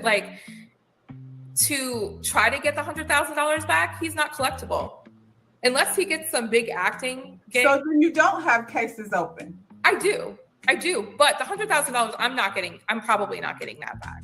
Okay. The car, yes, I am working on that. Him driving my car, getting multiple parking tickets with it. Yes, that's something I'm working on with them. Him using my car and lying to a police officer. Yes, there's a case open for that. Would you say something you're working on, providing receipts? What does that look like? Talking with the prosecutor, talking with the detectives. Okay. Just to let them know, like I'm saying, pretty much everything you said that you've experienced with him, you got receipts where you put your name on it and there's money transferred. You know what I'm saying? Correct. So, yeah. But that's just for the car. The ticket that he got in a car, it was in the Mercedes. And it was in my G-Wagon, yes. It was in your G-Wagon. Correct. The one that he got a ticket on Wait and gave somebody. a minute. I gotta pause it. Wait a minute. Not food stamps, Darius. No. Every episode, furs, shades, clothes, just doing the most, child. Woo, my Lord. Hey, four people, welcome in. Glad to have you here. We are still live on tour. We did the Ready to Love review with GG9, and we are still live on tour. We are reviewing live in real time this interview with Nikki, who is Darius's ex. Just Rhonda01 is the person conducting the interview here. Her channel is just Rhonda01, 529 subscribers. So like, comment, share, subscribe to her as well. A lot has been said here. Let's keep going, child. So we were driving to Baltimore. He got pulled over, and I guess he had arrest warrants. I didn't know at that point. That's what the case was. And he gave someone's You were name. with him? I was with him. Yes. Okay. Yep, I was with him, and he gave somebody else's name. And we kept telling him, me and his friend were like, just tell them who you are. You know, if you only have a warrant for an unpaid ticket or your license is suspended for an unpaid ticket, the worst they're going to do is give you a ticket. They're not going to take you in. And nope, he continued to give that person's name. Now, he said he cleared it up. He said it was his cousin's husband or boyfriend and that he took care of it with that person. That's not true, because years later, only a couple months ago, the police department reached out to me to find out who was driving my vehicle. And you gave his name? I did, yes. So, but then that's all there is to it with you as far as that's concerned. No, when it does go to court, I'll be called as a witness, and so won't his ex-best friend that was in the car with us. Well, it seems like you got a lot of going on. More than we realized, I guess. What outcome, do you want to have happen after all of this? Honestly, I'm successful. I'm educated. When I left him, I left him. I know that I probably need to work on some of my emotions and my reactions, because at the end of the day, only I can control how I react to a situation. But unless you've been in a relationship with someone who is controlling, manipulative, a narcissist, you don't really understand it. And I've had a lot of people judge me about, why did you deal with this? Why did you deal with that? I dealt with it. I take responsibility for it. The only person that can fix that is myself, and learning self-love for myself, going to therapy. And, it is what it is at this point. I want him to stop reaching. He'll reach out to my friends, ask for money. He reached out to my friend while she was at my house the other day. He knew that she was at my house. And he reached out to her, and she's like, look, you just need to stop calling. I don't reach out to this man at all. So for him to say I'm a stalker, I'm not. I need him to stop using my resources, stop stealing my wine or going to my country club and using my account. If he wouldn't have done all that, I would have stopped talking anymore. What? He can't use your account anymore. Can he? He can't still go over there and use your account. No, he just did it a couple months ago with me not realizing that he was actually able to do that. So that's what I'm saying. He can't do that now, though. You've alerted the people that he's not allowed to do that. Correct. All right, Nikki News. So much love to you, my friend. I think we're almost done. We're 41 minutes and 45 seconds in. Thank you. And I appreciate what you said earlier.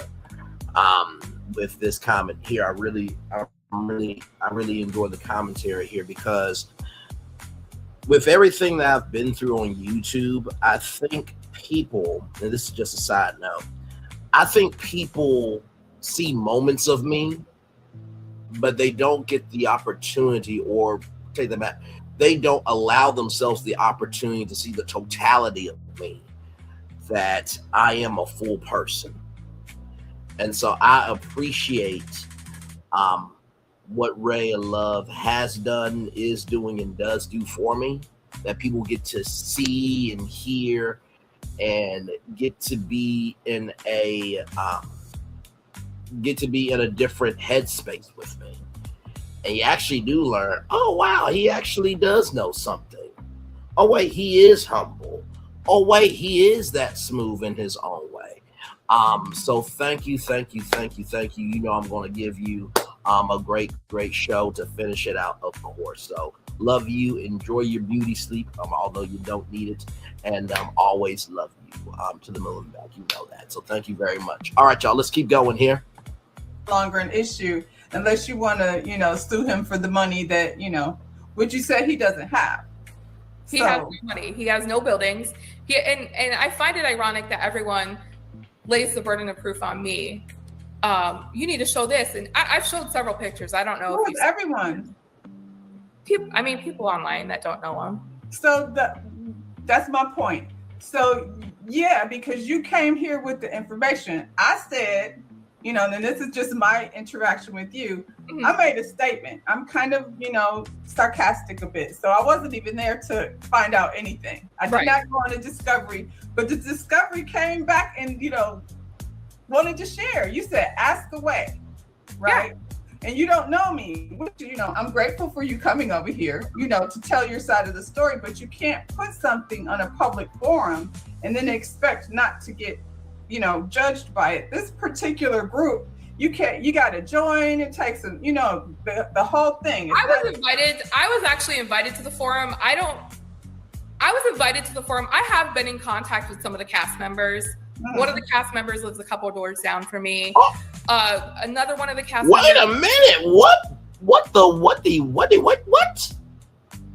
One of the cast members lives a few doors down. Who is this said cast member? Who is this said cast member? Who is this said cast member? Listen to that cast member or any of the cast. If you want to come on with myself and EG and Q and Solana, feel free to DM me. I'll show that. I'll show my IG right now. Here's the IG. Braylon _ Lee25. Listen, I think you will be able to tell from this review and from the reviews we have done in the past on this channel with Ray of Love. We are very open, we are very considerate, and we give a frequency of we gonna hold you to account, but we will also go through all of the accounts. So just DM me there, and we'll go from there. Let's keep going. Oh, Lord. My personal assistant. They were best friends growing up. Wait, hang on. Go. The cast. Got to join. It takes some, the whole thing. I was invited. I was actually invited to the forum. I was invited to the forum. I have been in contact with some of the cast members. Mm-hmm. One of the cast members lives a couple of doors down from me. Another one of the cast members, my personal assistant, they were best friends growing up. The cast. Well, wait a minute. So your personal assistant was best friends or is best friends with somebody that they've been best friends for years. Once again, anybody on the cast, DM me right there. Braylon _ Lee25. DM me, please, and thank you. Okay, let's get back to it. Oh, my Lord. Some of them that don't want me to even speak that I know them, or that, I've been made aware by some of the cast members that, for me, another one of the cast members, my personal assistant, they were best friends growing up. The cast, there's some of them that don't want me to even speak that I know them. Whoa. Or that, I've been made aware by some of the cast members that they didn't even know what was going on before, but they're well aware of what he's done because other people have reached out to them and told them about me or told them about the other ex. She's a very successful business owner here in Detroit. Wow. I was invited to this platform by actually one of the cast members. Oh, wait a minute. Wait. There's too many ties here. Who invited her to the group?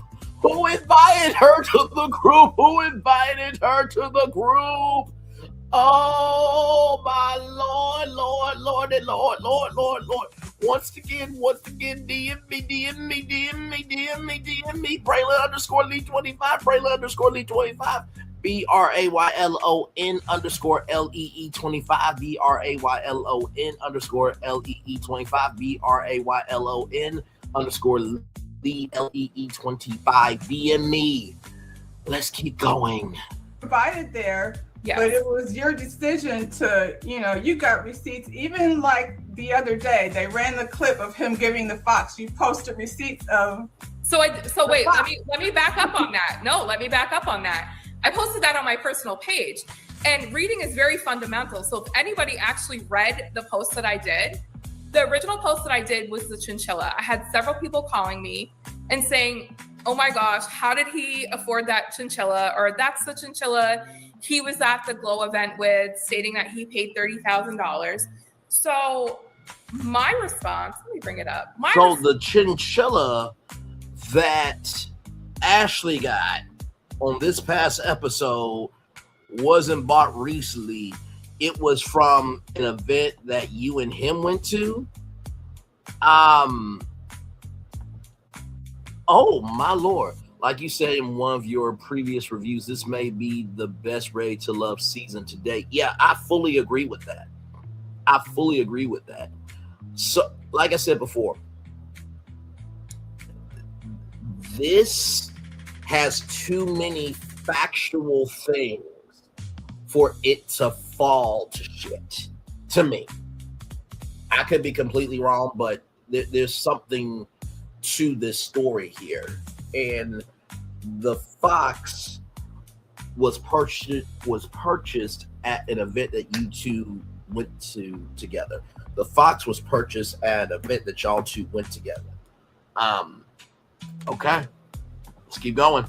Response was, it was more jokingly amongst my friends because, the guy he portrays himself to be, the way he used to put me down about myself, your hair's not correct, you're overweight, you're this, you're that. For someone to sit there and say that I need to be polished and I don't look correct, you're not even put together yourself. If you want to break it down, you are not put together yourself. You spray your hair on, your hair stands up this big in the back, you comb it forward, you spray hair fibers on. So you want to sit there and come for me and my looks, and because I'm overweight, and you don't take the time to look at yourself.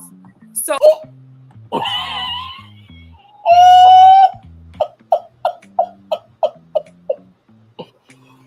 not spraying just for men on top of his head, and the hair stands up and he brushes it down.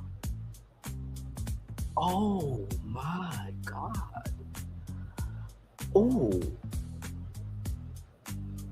Ooh, I need some cinnamon chamomile tea right now. I need some cinnamon chamomile lavender tea. I need some cinnamon chamomile lavender honey tea right now, because all this is piping hot. Let's keep going. So, and if anybody knows anything from Detroit, people kept saying, "Oh, that coat was so nice." You don't wear fake shit in Detroit. That's just something you don't do. Most people in Detroit would never be caught dead wearing a fake chinchilla rabbit coat. If you want to wear it, go ahead and wear it. But I'm not from Detroit.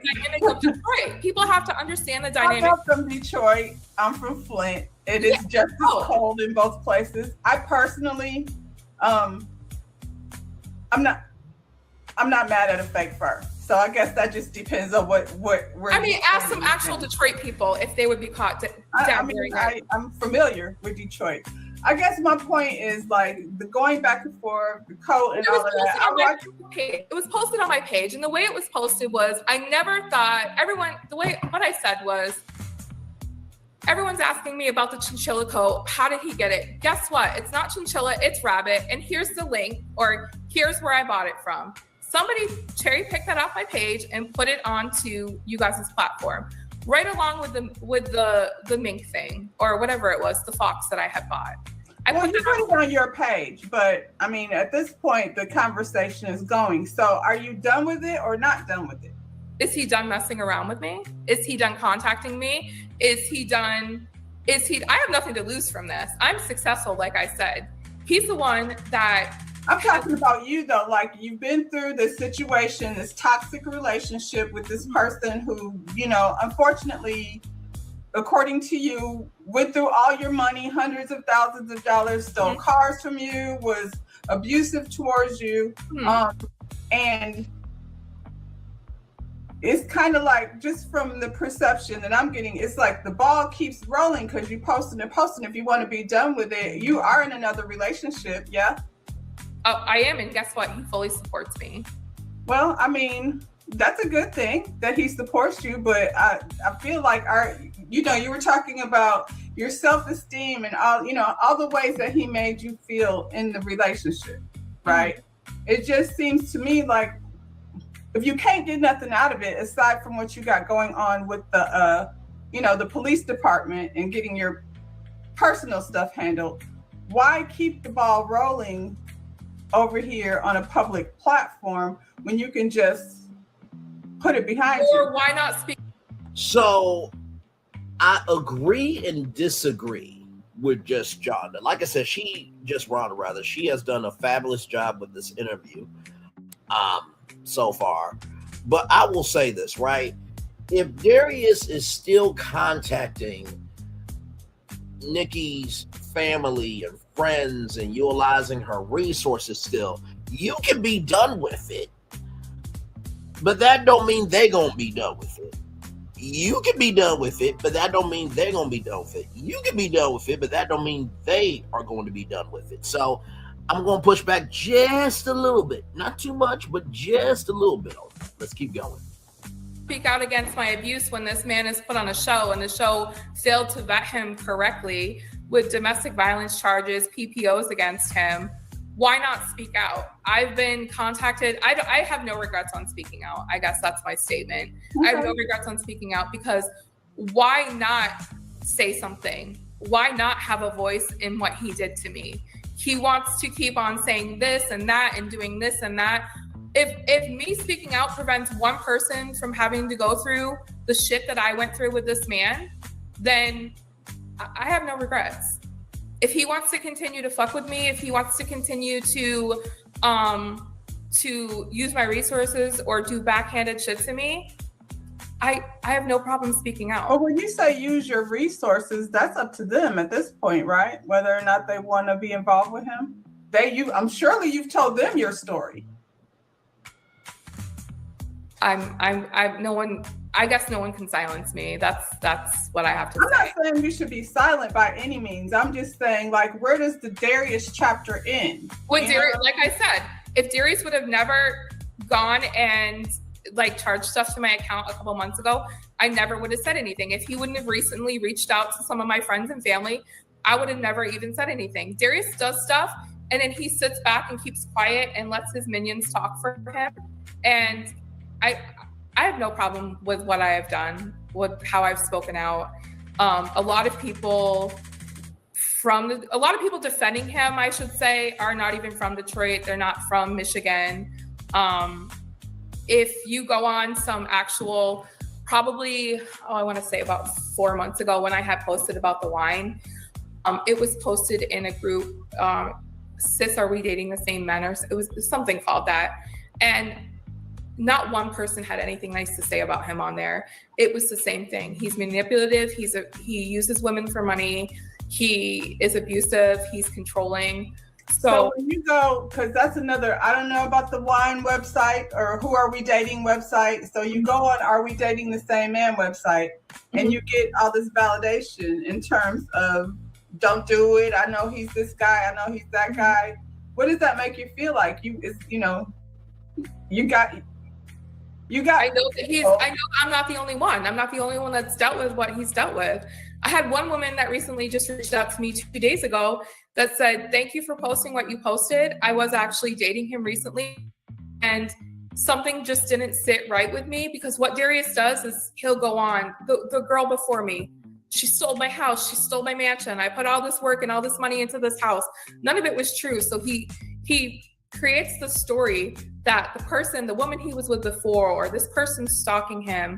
And so he creates these stories to try to get people to feel bad for him. So the woman had reached out to me and she said, don't listen to what anybody's saying. I was personally dating him. And thank you for speaking out, because it didn't sit right with me what he had been saying about you. And I did some research myself. He doesn't own what he says he owns. And she said, I don't talk to him anymore. I feel like anybody dating anyone should be doing that type of research. I feel like when you meet someone and they claim to have all these things, it's your job to find out if it's legit or not. That takes time. So these are not things that you can just see like in a day. A person has to show you who they are. Correct. But I feel like Darius is still very much like you've moved on. You've got another man, and you've got your daughter that that you're raising over there. It seems to me like you let Darius and what happened to you take up a lot of your energy. And I'm not talking about handling the business. I'm talking about posting here and posting there. Are you going to spend, how long are you going to spend trying to warn everyone that Darius is not a good guy? It was a rainy day that day when I started commenting. I was triggered. I'm human. I have people saying that my husband should leave me now. I am remarried now. That my husband should leave me now. And you're remarried? We are. Yeah, I am. Okay. So how long did you know him before you married him? I've known him for 20 years. Okay. So he's somebody that's been in your life, and he's somebody that's been in my life. We were friends for years, and what was his take on Darius when you were married to Darius? What was that? I said, what was his take on Darius? Did he know Darius? Did he know? He actually did know Darius. And as a friend, he just said, be careful in the beginning. And, I feel like he took on a project with me that he didn't have to take on. But he loves me for who I am. He supports me in everything that I do. We've grown together. We've done a lot of things together. He's super supportive of me. So I do have moments where, he's seen what I have posted. His sister's on my post on the post on my Facebook, and everybody's supportive of me. They know what I've been through. I'm on my journey of healing. I'm not perfect. I have moments where, I probably do the most and do more than I should. But like I said, if you've never been in a relationship with someone that's done what he did to me, everyone's journey is different. And one of the other girls I had spoke with, she said there's nothing wrong. She said it took me 2 years to get over what he did to me. And so people can say what they want to say about me. At the end of the day, half of those women can't stand in the same room with me. They don't have what I have. They're not successful like I am. And that's just my take on it. I'm not perfect. No one's going to agree with everything that I do. And I don't expect everyone to agree with what I do. Well, you're right. Now you have, a new life, like I said, a new husband, and you don't know me. I want to say first, thank you for coming over here and, sharing your experience, of course, with me. And I don't know if I had any advice, even though I know you're not asking me for advice. I would say keep people that you don't know out of your business. That can't at all be any way healing. It can't be healing for you to, because I see what's being said over, that's the only group I look in because I watch and review the show. I'm not here, I'm not there, I'm not all these other places. Yeah. Like I said, wouldn't have said anything. It would have been left at that had you not spoke directly to me. Leave the people out, because we the viewers of Ready to Love, that's why we're here. The rest of it, I don't know that maybe you touched somebody, maybe you didn't, but all the communication with the exes and, the currents and who's saying what, I feel like that doesn't seem like a healthy thing. I feel like, cast members, all of that stuff, I feel like you can't heal as long as you publicly got people, in your business. And then, saying the things that they're saying. You can't hear the negative, feedback if it's not there posted for everybody to see, because everybody's not going to agree. Everybody's not going to agree, but at the same time, like I said, everybody's healing journey is different. So that's like almost saying that domestic violence advocates and they should just go heal in silence and not go to events and speak out and not. That's not what I said. That's not what I said. I think that's definitely healing. Is that something that you're doing? 100%, yes. Yeah. I said in Facebook pages, like what I'm seeing is a post about chinchilla coats and wine boxes. You know what I'm saying? And I think it was brought over by somebody else to that platform. And I respect. I mean, but you were in the platform too. Aside from where it started, like I see like a lot of going back and forth. There's women in there posting text messages and all kind of craziness. And I just don't, me personally, I don't know that that's the best thing for you to get over it. It seems like it just is a thing that's keeping the fire going, keeping it going, keeping it going. That's just my opinion. Yeah. Like, you know, speaking, you know, as an advocate for domestic violence or any of those things, those are people who've been through it. That's not people with an opinion about a TV show. And I don't see anybody, honestly, that thinks Darius is the greatest guy. His reviews are not great over there either. Yeah. It's just, you know, a conversation about business that, you know, we didn't know nothing about. You brought it there. Aside from what happened, you know, with the coach, you know what I'm saying? You brought it there. So, you know, you opened the door for all this criticism. I don't know that that's... Well, let me pause it here because I know we're almost done. But here's the thing, right? Apparently, Rhonda said that Darius does reviews. I have not seen Darius's reviews.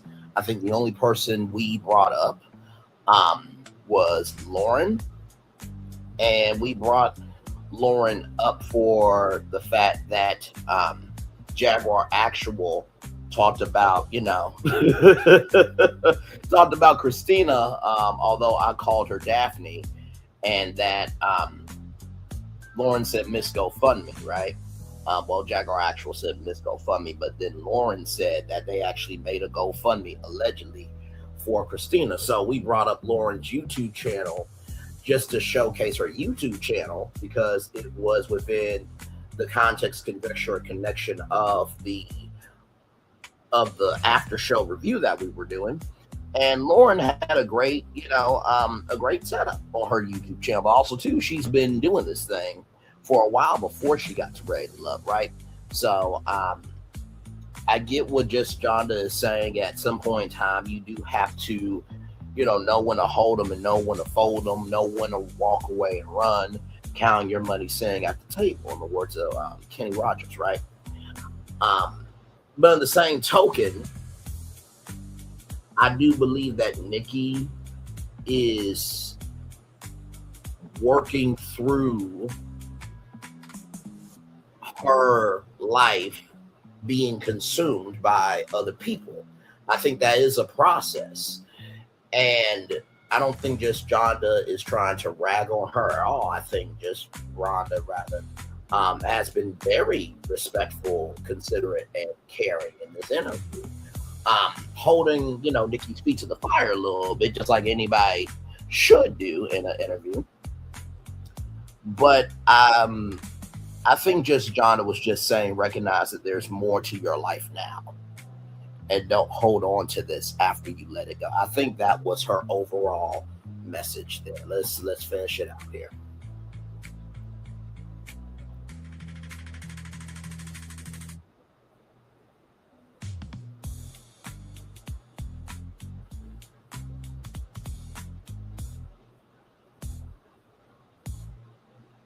Give me a moment, y'all. Technology's technology.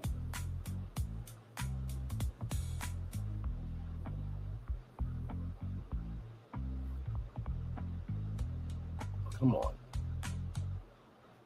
Okay, there we go. Okay, let's finish it out. That's the best thing. Oh, I'm 100% aware of that, but there's more stuff I could say, but I won't. But it's not like it's not like I haven't been in contact with people from production. It's not like I haven't been in contact with leaders of that page that have told me to speak and say something. I think there's a lot more that goes into it. Now, like I said, I'm not perfect. Should I have said half of the stuff I said? No, I was pissed off. I was pissed off because of other stuff that had happened. Like I said, it was a rainy day. I was actually in Hawaii on vacation, and people were like, oh, that's what you're spending your time doing? Yeah, I was rained in that day. I was pissed off, and I was contacted by the prosecutor's office on my vacation about him. I was pissed off that they said potentially that I could get a case for supposedly lying to a police officer when I never lied to the police officer that day. So then I had to take my time to contact my attorney, ask them to do a FOIA request on the body camera footage from that day that we got pulled over. And, so I was pissed off because I feel like, the stuff just keeps creeping up. So like I said, I had some free time that day. It was rainy and I was being petty and I responded. Well, I'm here for petty because I'm patiently petty. And that's I had brought petty to the next level that day. So I was pissed off and I responded. Should I have said everything I said? Probably not. But at the end of the day, I have no regrets of what I said. Well, this show, is halfway through the season. And by summer, we won't be talking about it anymore. Right. On to the next thing. Right. So, like I said, thank you for coming over here to talk to me. And hopefully, after today or somewhere soon after these cases and things are finished, you can focus on the man you got and forget about the one that, I am focused on the man I have already, but yeah. And all right. Focused on him. We're focused on each other. But yeah, no, like I said, at this point moving forward, I haven't commented in a couple of days. I'm going to let it play out in court, and that's what's going to happen at this point. Well, thank you again, Nicole, for coming over here to talk to me. Having me. Like the video, subscribe to my channel, and you make sure you check out some of my reviews. Hopefully you check out this one. I will, definitely. Thank you. You're welcome. Bye-bye. Bye. All right, and that is the end of the interview there. Let's look at some of the comments here. 120 comments. Let's see here.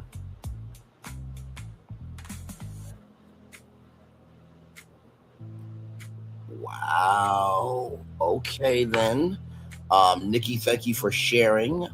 This person here says, Nikki, please take this to a real platform. This lady must be starring off as she lacked empathy and etiquette. She was biased and judgmental.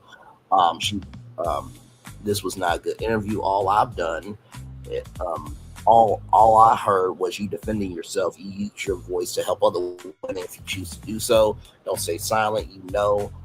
When you are done, your healing is done. When you are ready, not when someone else tells you it's time. Ready. Love is for all viewers. There's no color just because the cast is black. All races can view. That's like saying white people shouldn't comment on the Housewives when you have a white male who controls Bravo. Sad. And as a black woman, I hate that you have to sit through such a horrible interview. Let's see here. Hats off to you. Keep speaking out until you are tired. Wow. Okay. Whoo, child. Good day. Okay. The people are commenting. This is the thing, right? I feel that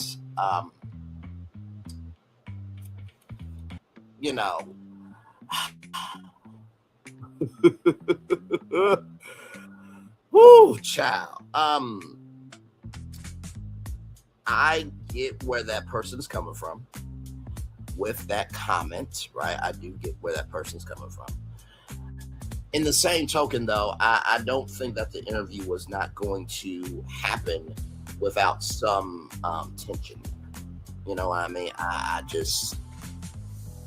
sincerely believe that there should be a little bit of tension compared to some other people. Okay.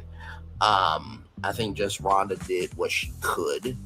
OMG, Just Rhonda, this is my first and last time watching you as you annoy the mess out of me with your unwanted advice. How dare you tell someone who's been abused? Pound the heel, shout to Nikki for coming forward, because if all women did this to men, if all women did this men with it twice before playoff fest, I have mad respect for women that warn other women. I'm sorry you have to experience Rhonda's rude behavior. As a guest, Rhonda, you don't speak on behalf of anyone, period, so stop acting like if you hold a torch to life. Okay, I'm 13 minutes in. And I have to go. Your energy toward your guest is so rude, judgmental. If I was her, I would have ended this interview earlier and taken my story to a more professional and empathetic platform. And she has proof. If she has proof Darius is a scammer, as I suspected, I want to hear about that. Right here is not your job as an interview to question this woman's choices. Your job is to ask the questions the audience wants answered, to make your guest feel comfortable enough to give you as much information as possible.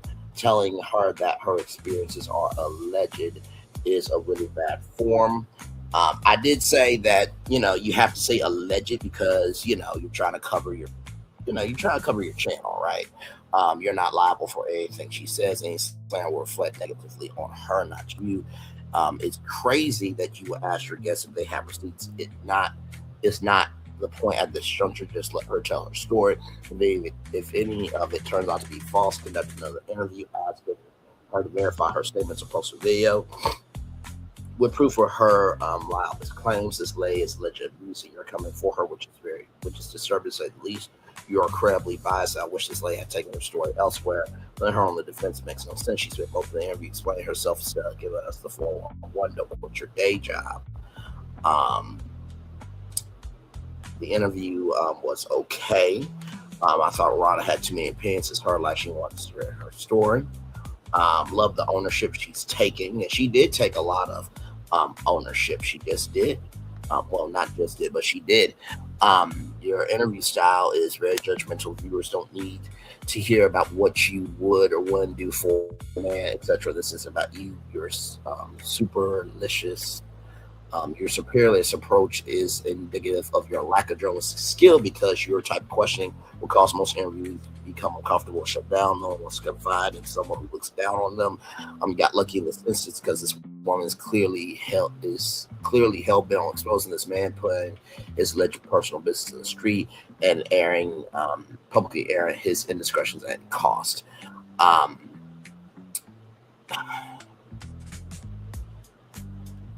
Well, I don't think that Nikki is personally hell-bent on exposing Darius.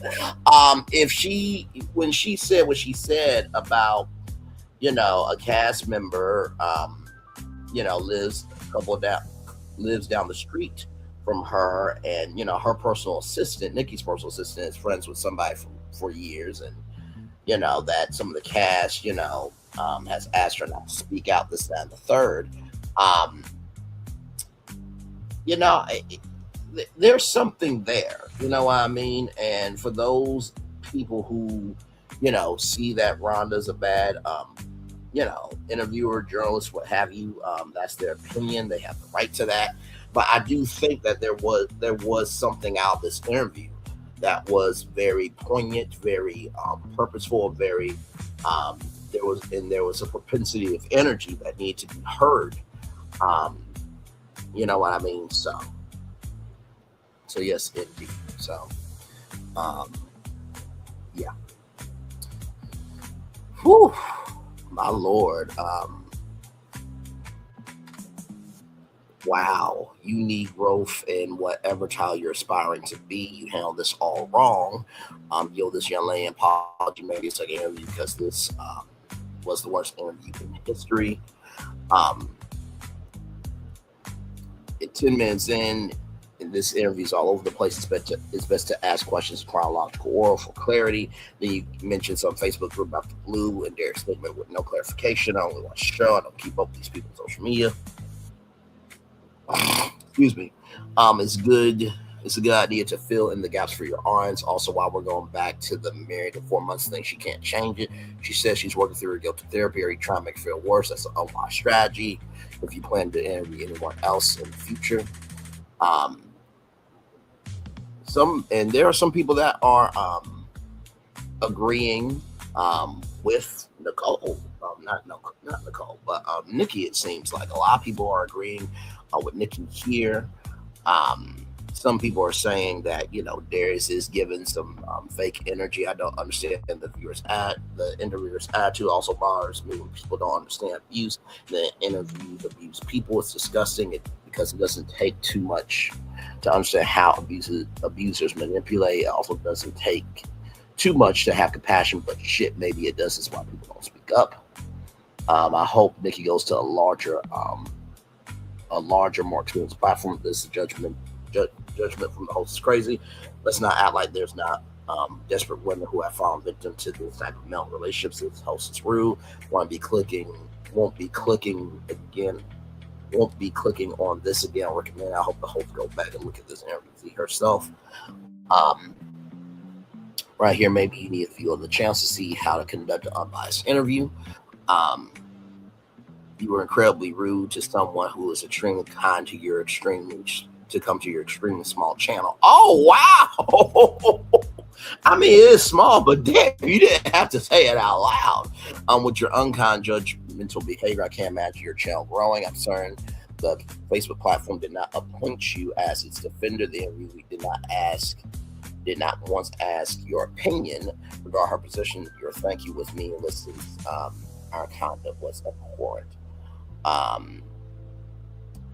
lot of people are agreeing with Nicole, like I said.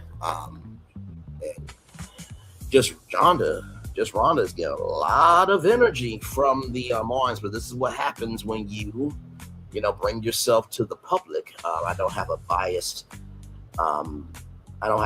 against her. I actually believe a lot of what she was saying. She offered me all the information I brought to my platform. Let's see, April's Gym, Nicole's friend. I'm just fear this was fair, and yes, we believe most of it, not sure about a few things. Wow, okay. This interviewer is a joker, so ready to interject and give annoying irrelevant input. Let the woman speak. Goddamn. The interview was very interesting and informative. I just think the interview style could be a lot better. The interview was giving judgment. Please stop telling a grown woman how to handle her business. If your guess is to be believed, she was chosen by Darius, a black man. Asked his wife, whose fault is that? Calling her out on being white on a black platform, speaking about a black man who's on a black show makes zero sense. Ray Love has a black audience. Where else would she go to get her message out there? I see a lady saying Belo is a scammer on Facebook. Oh, Lord Jesus, Swahili goddess. Are you sick, Lord Jesus? Oh, God, why?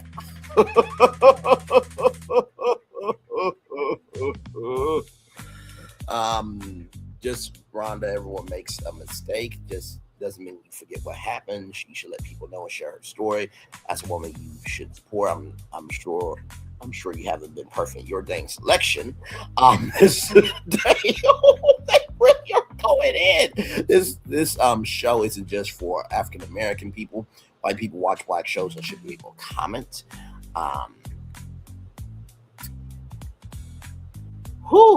Okay.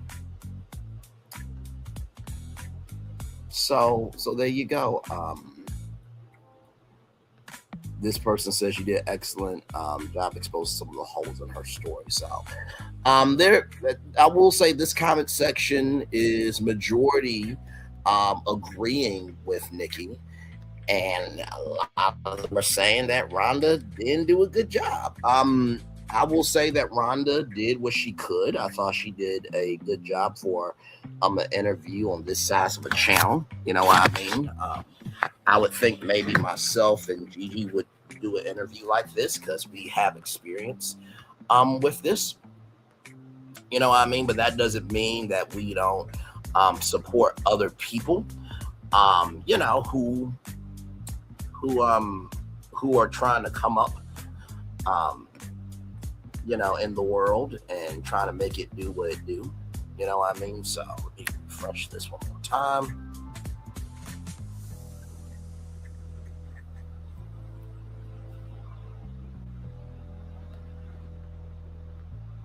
Let's see.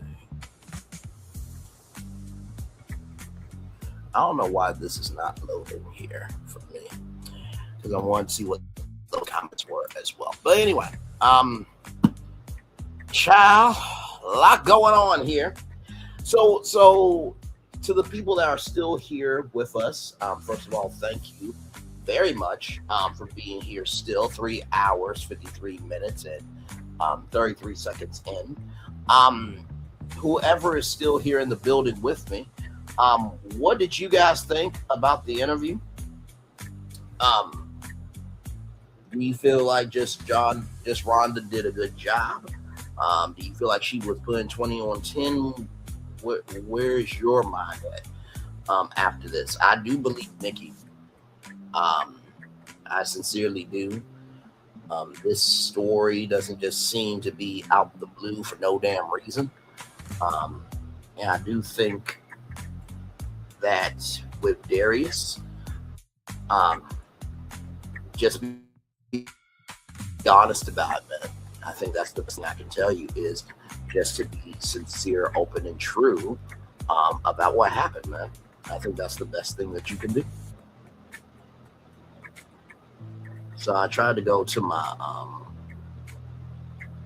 my phone here, and it's not giving me that energy either. So with the let's see the comments. So yeah, Mo perspective. Hell. Anybody that is here, 4 people are here with us now. Thank you all so much. With that, I appreciate y'all. Let me know what you're thinking in the comment section in the live chat. Like I said, it was important to, let the interview play out for what it is. You know what I mean? And make it do what it do. So yeah. 5 people in the building now. Thank you so much for being here. Appreciate y'all. Yes, indeed. So yeah, y'all. That's it. That's everything. That is everything, y'all. Man, that was quite a lot.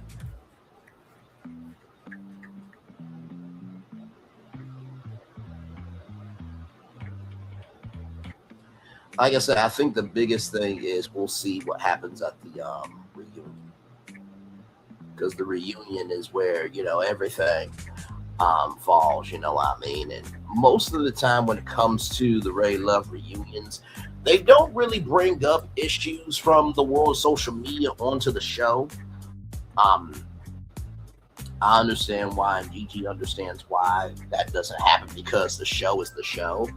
But I do think because of the DV allegations and the alleged, mental abuse of it all, I think that potentially this could be on the reunion. So we just will have to, wait and see. Either way, it is hot on these streets for sure, y'all. So yeah. Yeah. That's it. So.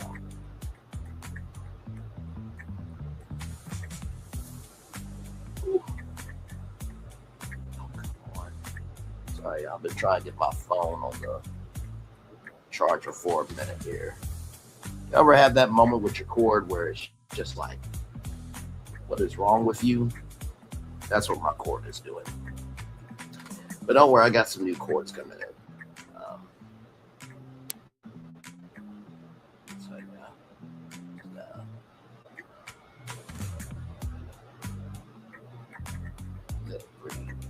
But anyway, so yeah, we'll take it up to the 4-hour mark, since we're almost there anyway. And then I'll read y'all the daily motivator, and then we will head on out of here. Whew. I know Gigi will go back through and watch my commentary on it. I'm sure she'll have some thoughts on it as well. You know what I mean? So yes. So yeah.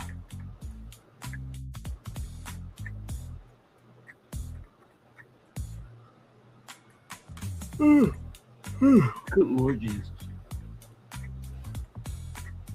By the way, thank you to everybody for being here. Mo Perspective, thank you for being here. Hell, thank you for being here. Nikki News, or the official Nikki News. I always want to say Nikki News or narcissism because that was her original name there. K Luna 24, thank you so much for being here as well. Lunya 12, Jaguar Actual, of course. The person that asked for the shot earlier, thank you for coming through. But yeah, child, that was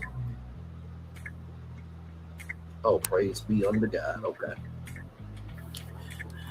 Finally got the chord together. Now, since we're still here, I just saw something from the Oprah Winfrey Network YouTube page.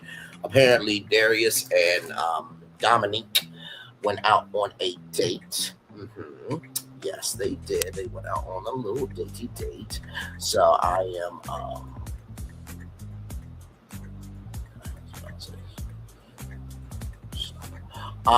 let's see here. Let's see, where is it?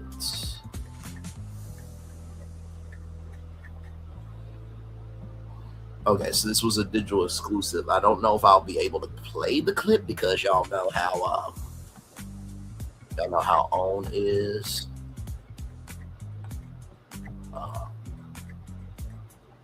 Okay, this is what I'm going to do. I'm going to play it, but I'm going to pause it at times. Okay, so that's what we'll do. Okay, that's what we'll do. All right, that's what we'll do here. Oh, don't at me. Okay, listen. I'm reviewing content. Okay, it's a digital exclusive. Here we go. This week, the women are in power, and I've decided to invite Darius out for a date. What's up? Hey, how you doing? Me and Darius have not had a date, but we do communicate often. So I'm excited to actually have some one-on-one time with him to see if there is a spark between him and I. What's going on, baby? What's going on? Man, it's a whole fox. I decided to put this particular outfit on because I am meeting fashion queen herself, Dominique. I got to get fly too. Nice. I'm scared.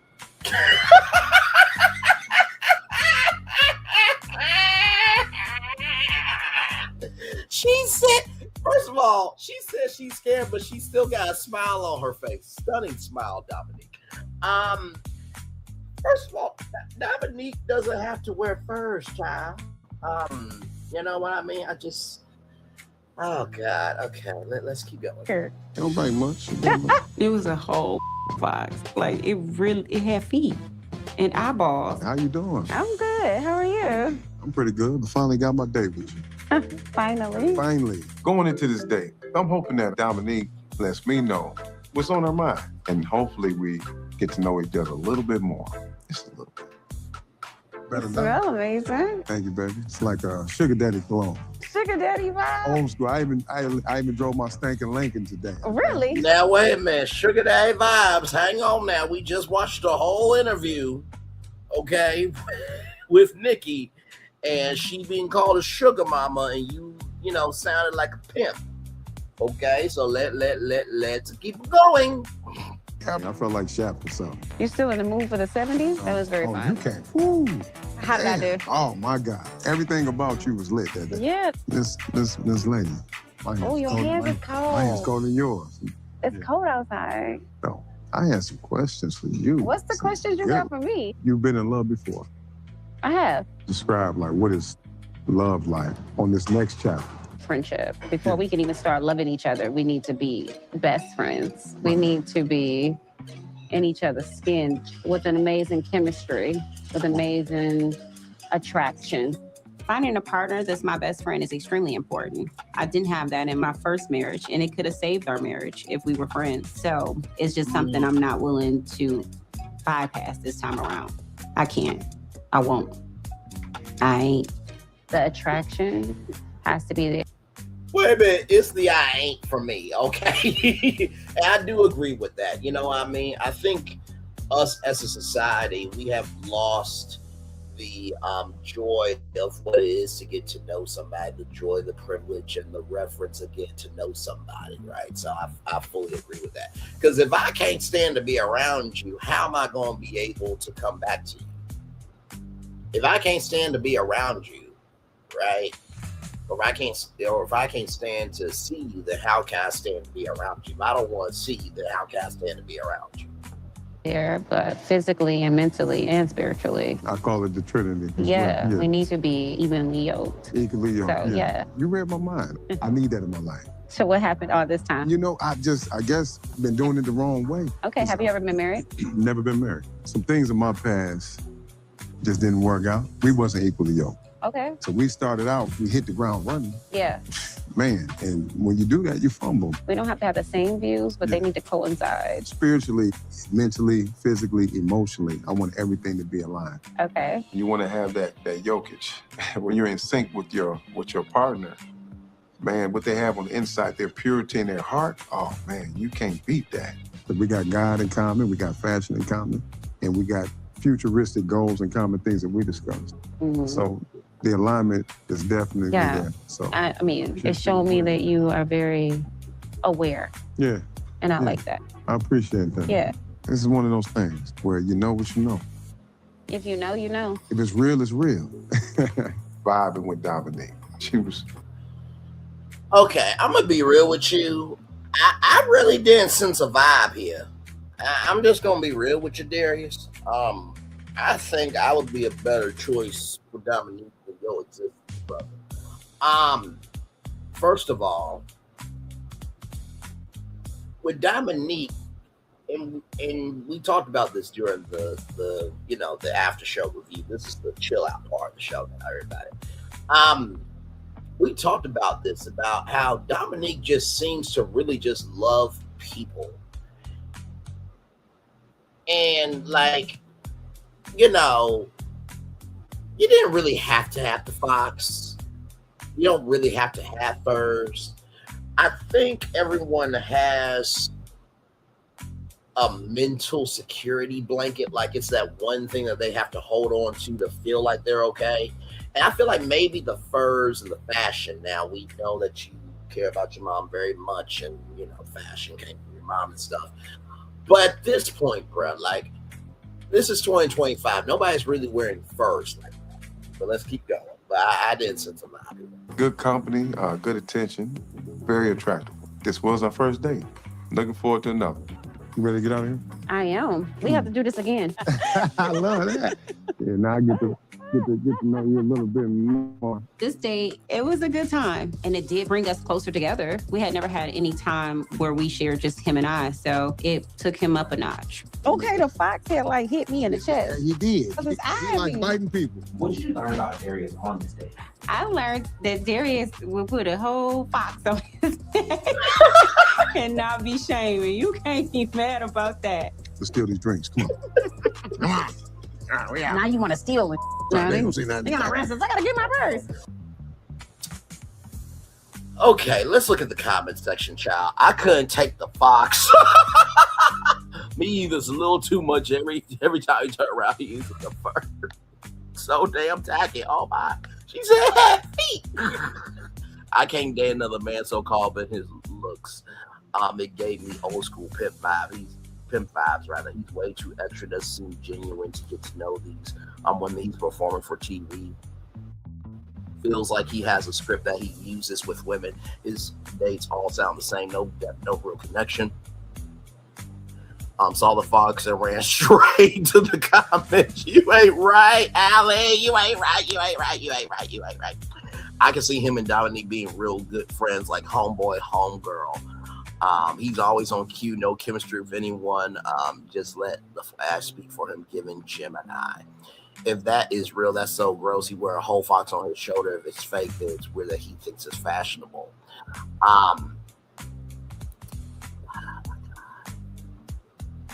Let me see here.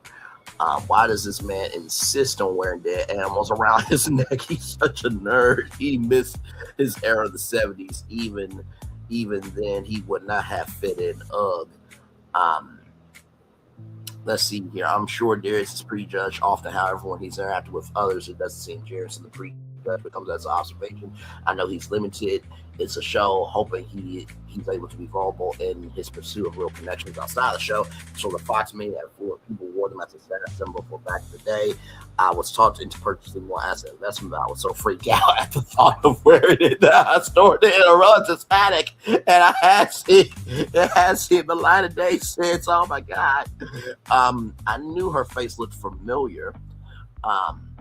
I remember her from Basketball Wives a few years ago. She was friends with Jennifer when Evelyn got her face about Jennifer. She told Evelyn keep the same energy you got with Jen with her. Even Evelyn was gagged. Shawnee and Malaysia had to get in between because they knew that she would beat Evelyn up real bad. She definitely stood on business with that colorist. I loved that. Shout out to her. I was wondering what happened with her. Yes, indeed. I'm calling Peter, not Peter. Make it last forever and ever.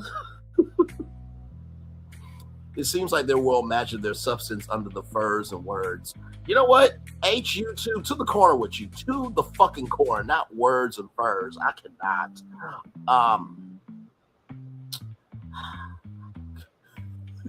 The Fox. Hell no, my granddad definitely would have worn that. Why it look like he glued his beard? Y'all gotta stop it.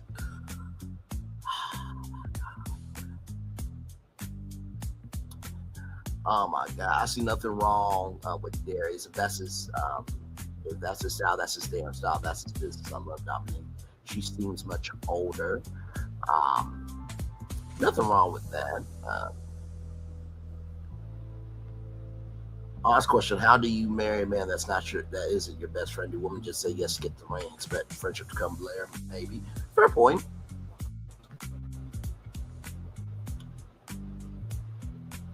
I bet you this knockoff Chris Tucker. Oh no! Not knockoff Chris Tucker. Oh my God! Isn't a whole lot that trying to impress people, and his hairline sprayed on because it seemed fake. Seeing real estate, he must be here to advertise his business. Sometimes they fake their real jobs for the show. He's in some exotic car business, something along those lines. He's in a few Tubi movies too. So, child, there is that. Wasn't that fun? A little bonus for you all. Okay, y'all. I think that's everything.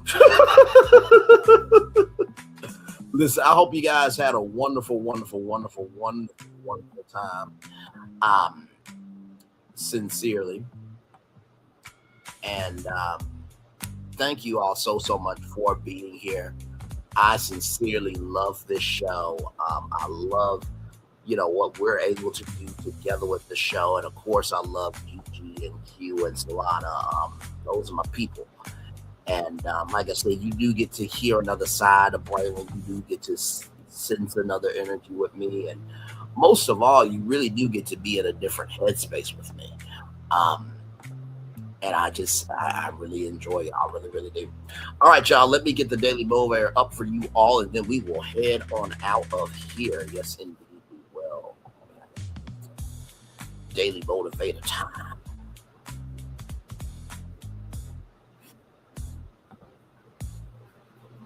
Okay, so this was for Saturday, but I'll read it for you guys today. Here it is. Here we go. Right here.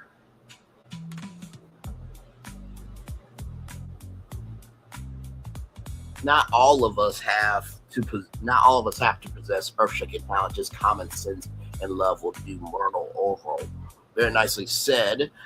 It's time for the Day Motivator for Saturday, December 20th, but we're reading it today for Sunday, December 21st, 2025. Between past and future, take inspiration from what has already happened and find more inspiration of what can be. The past is over, yet some of its energy lives on in the memories of what has happened and why. Use that energy to inform you and inspire you in your present choices and actions. Though the future is not yet here, you can have significant impact on the quality of that future. Set your priorities and live your life in a way that produces value in the days and years to come. The flow of time may sometimes feel oppressive, yet for all its challenges, time also provides great opportunities. Though you are in many ways constrained by time, much of your awareness exists apart from time with clarity about what has been, a good sense of what's coming. You can use your awareness and attention to great benefit. Let your actions in the present be enlightened by your knowledge of the past and encouraged by the vision of your future. You exist between what's been and what is coming and are well positioned to make the best of both. Ralph Walton. You know, when it comes between past and future, the first thing I would say is there's always a chance for you to determine your future. I know that sounds very blasé, but it's very, very true. A lot of times we forget that we can be an agent of evolution, right? And the reason why sometimes it's hard to be a agent of evolution is because of the work, right? So if you do the work, if you don't do the work, it will never come. The second thing I'll say here with past and future is this: recognize that just because you don't see somebody carrying the weight of their past doesn't mean that they're not feeling that energy, right? Everyone has a past. He or she who has to sin cast the first stone. Since you can't cast it, and since I can't cast it, we all need to shut the hell up talking. That's the second thing is just because you're not seeing somebody's past doesn't mean that weight is not heavy for them. And then finally, you are well positioned to make the best of both. If you do not understand the fact that you had to go through what you had to go through in order to be where you are and understanding where you are to get to your future, unless you are in alignment, you will never get to the finish line. Unless you are in alignment, you will never get to the finish line. Unless you are in alignment, you'll never get to the finish line. And I'll give y'all a bonus motivator, right? Someone's truth, just because it's someone's truth doesn't mean you have the right to slam it down, right? Because Darius said what he said. The first thing I will say is Nikki's truth is Nikki's truth. Just like each and every single one of us, whatever our truth is what our truth is. And I said to one of our exes, actions are how people know you, how you carry yourself, it's how people remember you. So as long as your truth is foundationally strong for what you know and you move with integrity, then that's all you can do. The second thing I will say is never apologize for standing up for yourself when you feel that it's a way for you to not only let go of that hurt, but it also will allow you to mentally move forward in a healing way. Because sometimes you have to go through something in order to learn, right? And my friend said you grow through what you go through. And I think that's what you have to do. I think Nikki has shown a lot of understanding, care, and consideration for this, because all that was said tonight was quite a lot, right? And then finally, the third thing is for Darius. Just because it's Nikki's truth doesn't mean that you can't live your life and she can't live her life. If you're going to allow someone's truth to dictate your movement, then maybe she was telling the truth, bro. And I would have the same energy if a woman did a man wrong or if a woman did a woman wrong, right? So with that being said, everybody, it's time for the best outro on YouTube. Know what you do and do what you know. Never say you weren't born special, because you will always want a blessing and trust. You may not be where you want to be, but by the end of it, you'll be where you need to be. Do what you've been chosen to do. Why it's one thing to call yourself, it's another thing to be chosen. One love, much love, all love. We have spent time with you. You have spent time with us. And hopefully by spending time together, we're great together. And always remember, we're doing radio, television, YouTube, living your best life, or you're just allowing time for the truth to breathe. Make sure the replay is not just for you to watch it, not just for you to listen to it, but if you want to experience it again. We love you, we value, we embrace you all. Always remember, or see love you gotta give it, or see love you gotta give it, or see love you gotta give it. Wherever obstacles you've overcome, wherever successes you have achieved upon this particular day, we are extremely proud of you, but no one else is proud of you. Proud of your damn self. And finally, y'all, listen. We're getting closer to the end of Ready to Love. So whatever is going to happen is going to happen. You cannot change what is coming, but what you can change is how you respond to it. I feel like we've heard that a time or two. By the way, in case you guys need to know what's going on over here, tomorrow morning, right here, Stars and FYI, please be here from the top of the show. We are going to break down how Stars acquiring the FYI network could really make Stars that network. And then, of course, Nicki Minaj, Turning Point USA, a lot going on. We'll talk about at 8:30. Then, of course, as you guys know, Mondays are Potomac. By the way, I just saw a upload from Billy Chun that says, and I quote, Toya was ridiculous tonight from Billy Chun TV. So we will talk about that Tuesday. Oh, I'm sorry. I've already been able to see it right here. Here it is right here. Sorry. So right here, like I said, Stars and FYI Network right here. Be here tomorrow morning, 11 a.m. for that live. And then, of course, like I said, so was Amber Rose not available to do Erica's job? We'll get into that too. And then, of course, Potomac. And like I said, Toya was a lot tonight from Billy Chun TV. We'll talk about all that Tuesday night at 6 p.m. One love, much love, all love. I feel the love and send it right back to you. I'll see you tomorrow morning for the 11 a.m. edition of Bringing This Virtual Tour Live, the morning edition. Third show for you all with Nicki Minaj. We'll talk about that live. And then, of course, Potomac. Everybody, Real Housewives of Potomac, 6 p.m. Monday. All right. One love, much love, all love. We feel the love, and we send it right back to you. Bye, everybody.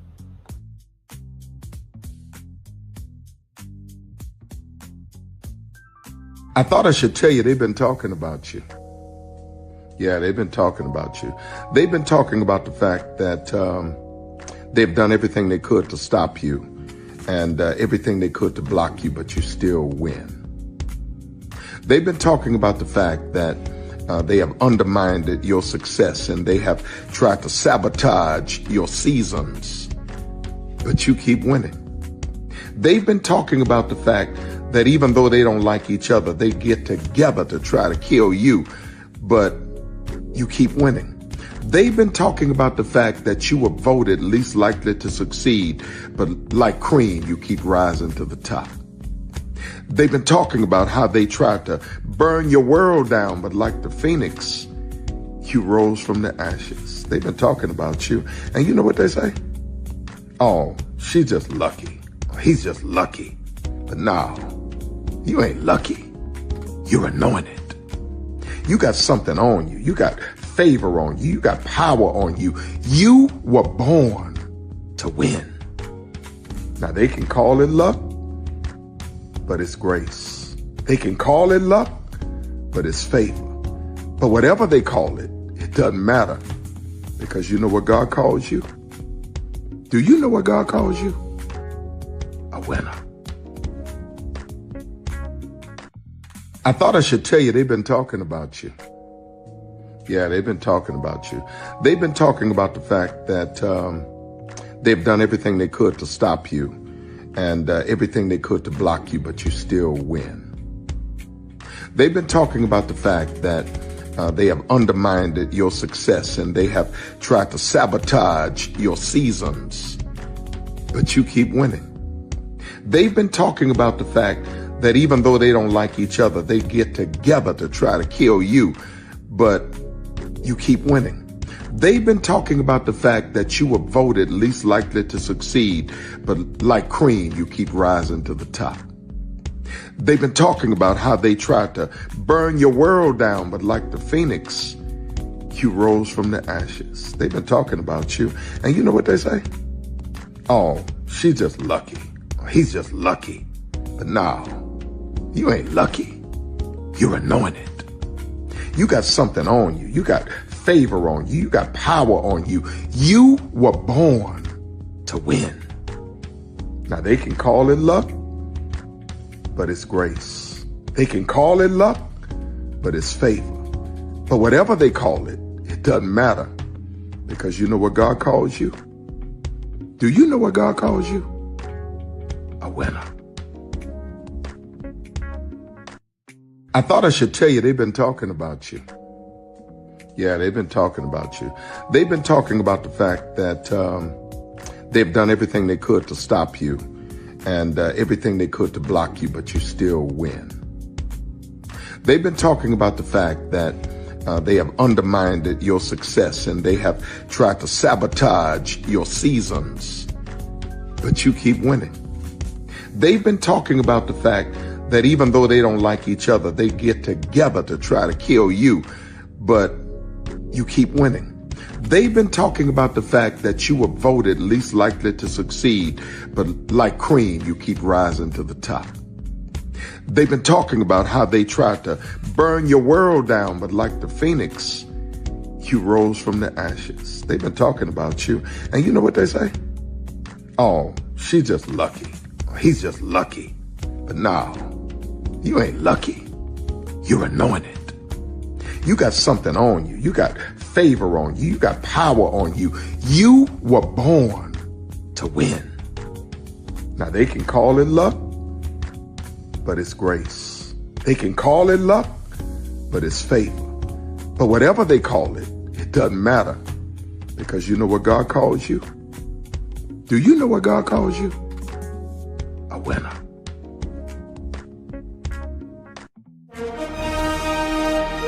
Prepare for a journey beyond imagination, beyond belief, beyond anything you've experienced before. Universal Epic Universe, a new theme park where you'll step through extraordinary portals to 5 immersive worlds.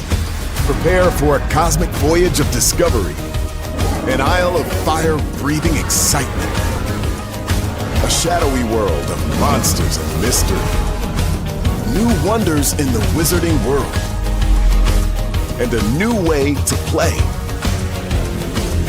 Plus the splendor of a magnificent resort hotel overlooking the park.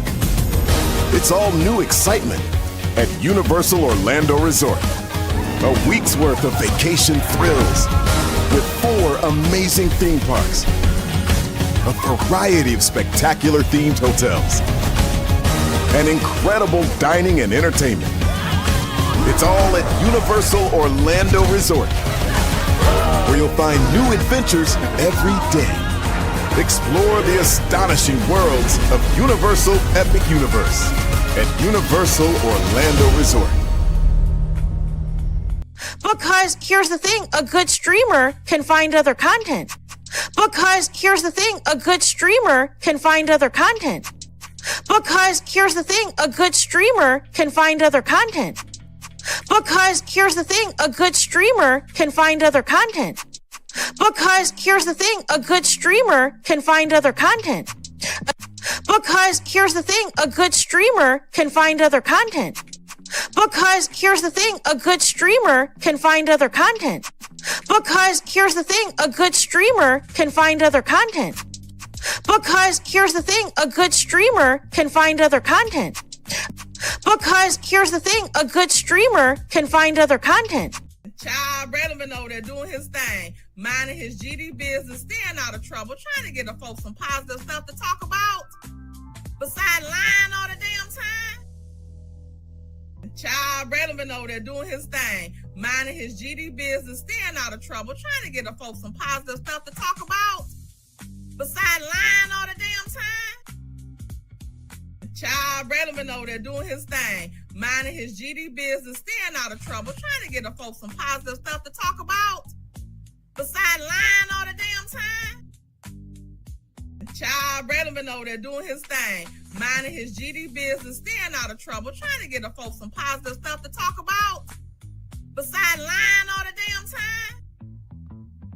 Child relevant over there doing his thing, minding his GD business, staying out of trouble, trying to get the folks some positive stuff to talk about, besides lying all the damn time. Child relevant over there doing his thing, minding his GD business, staying out of trouble, trying to get the folks some positive stuff to talk about, Besides lying all the damn time.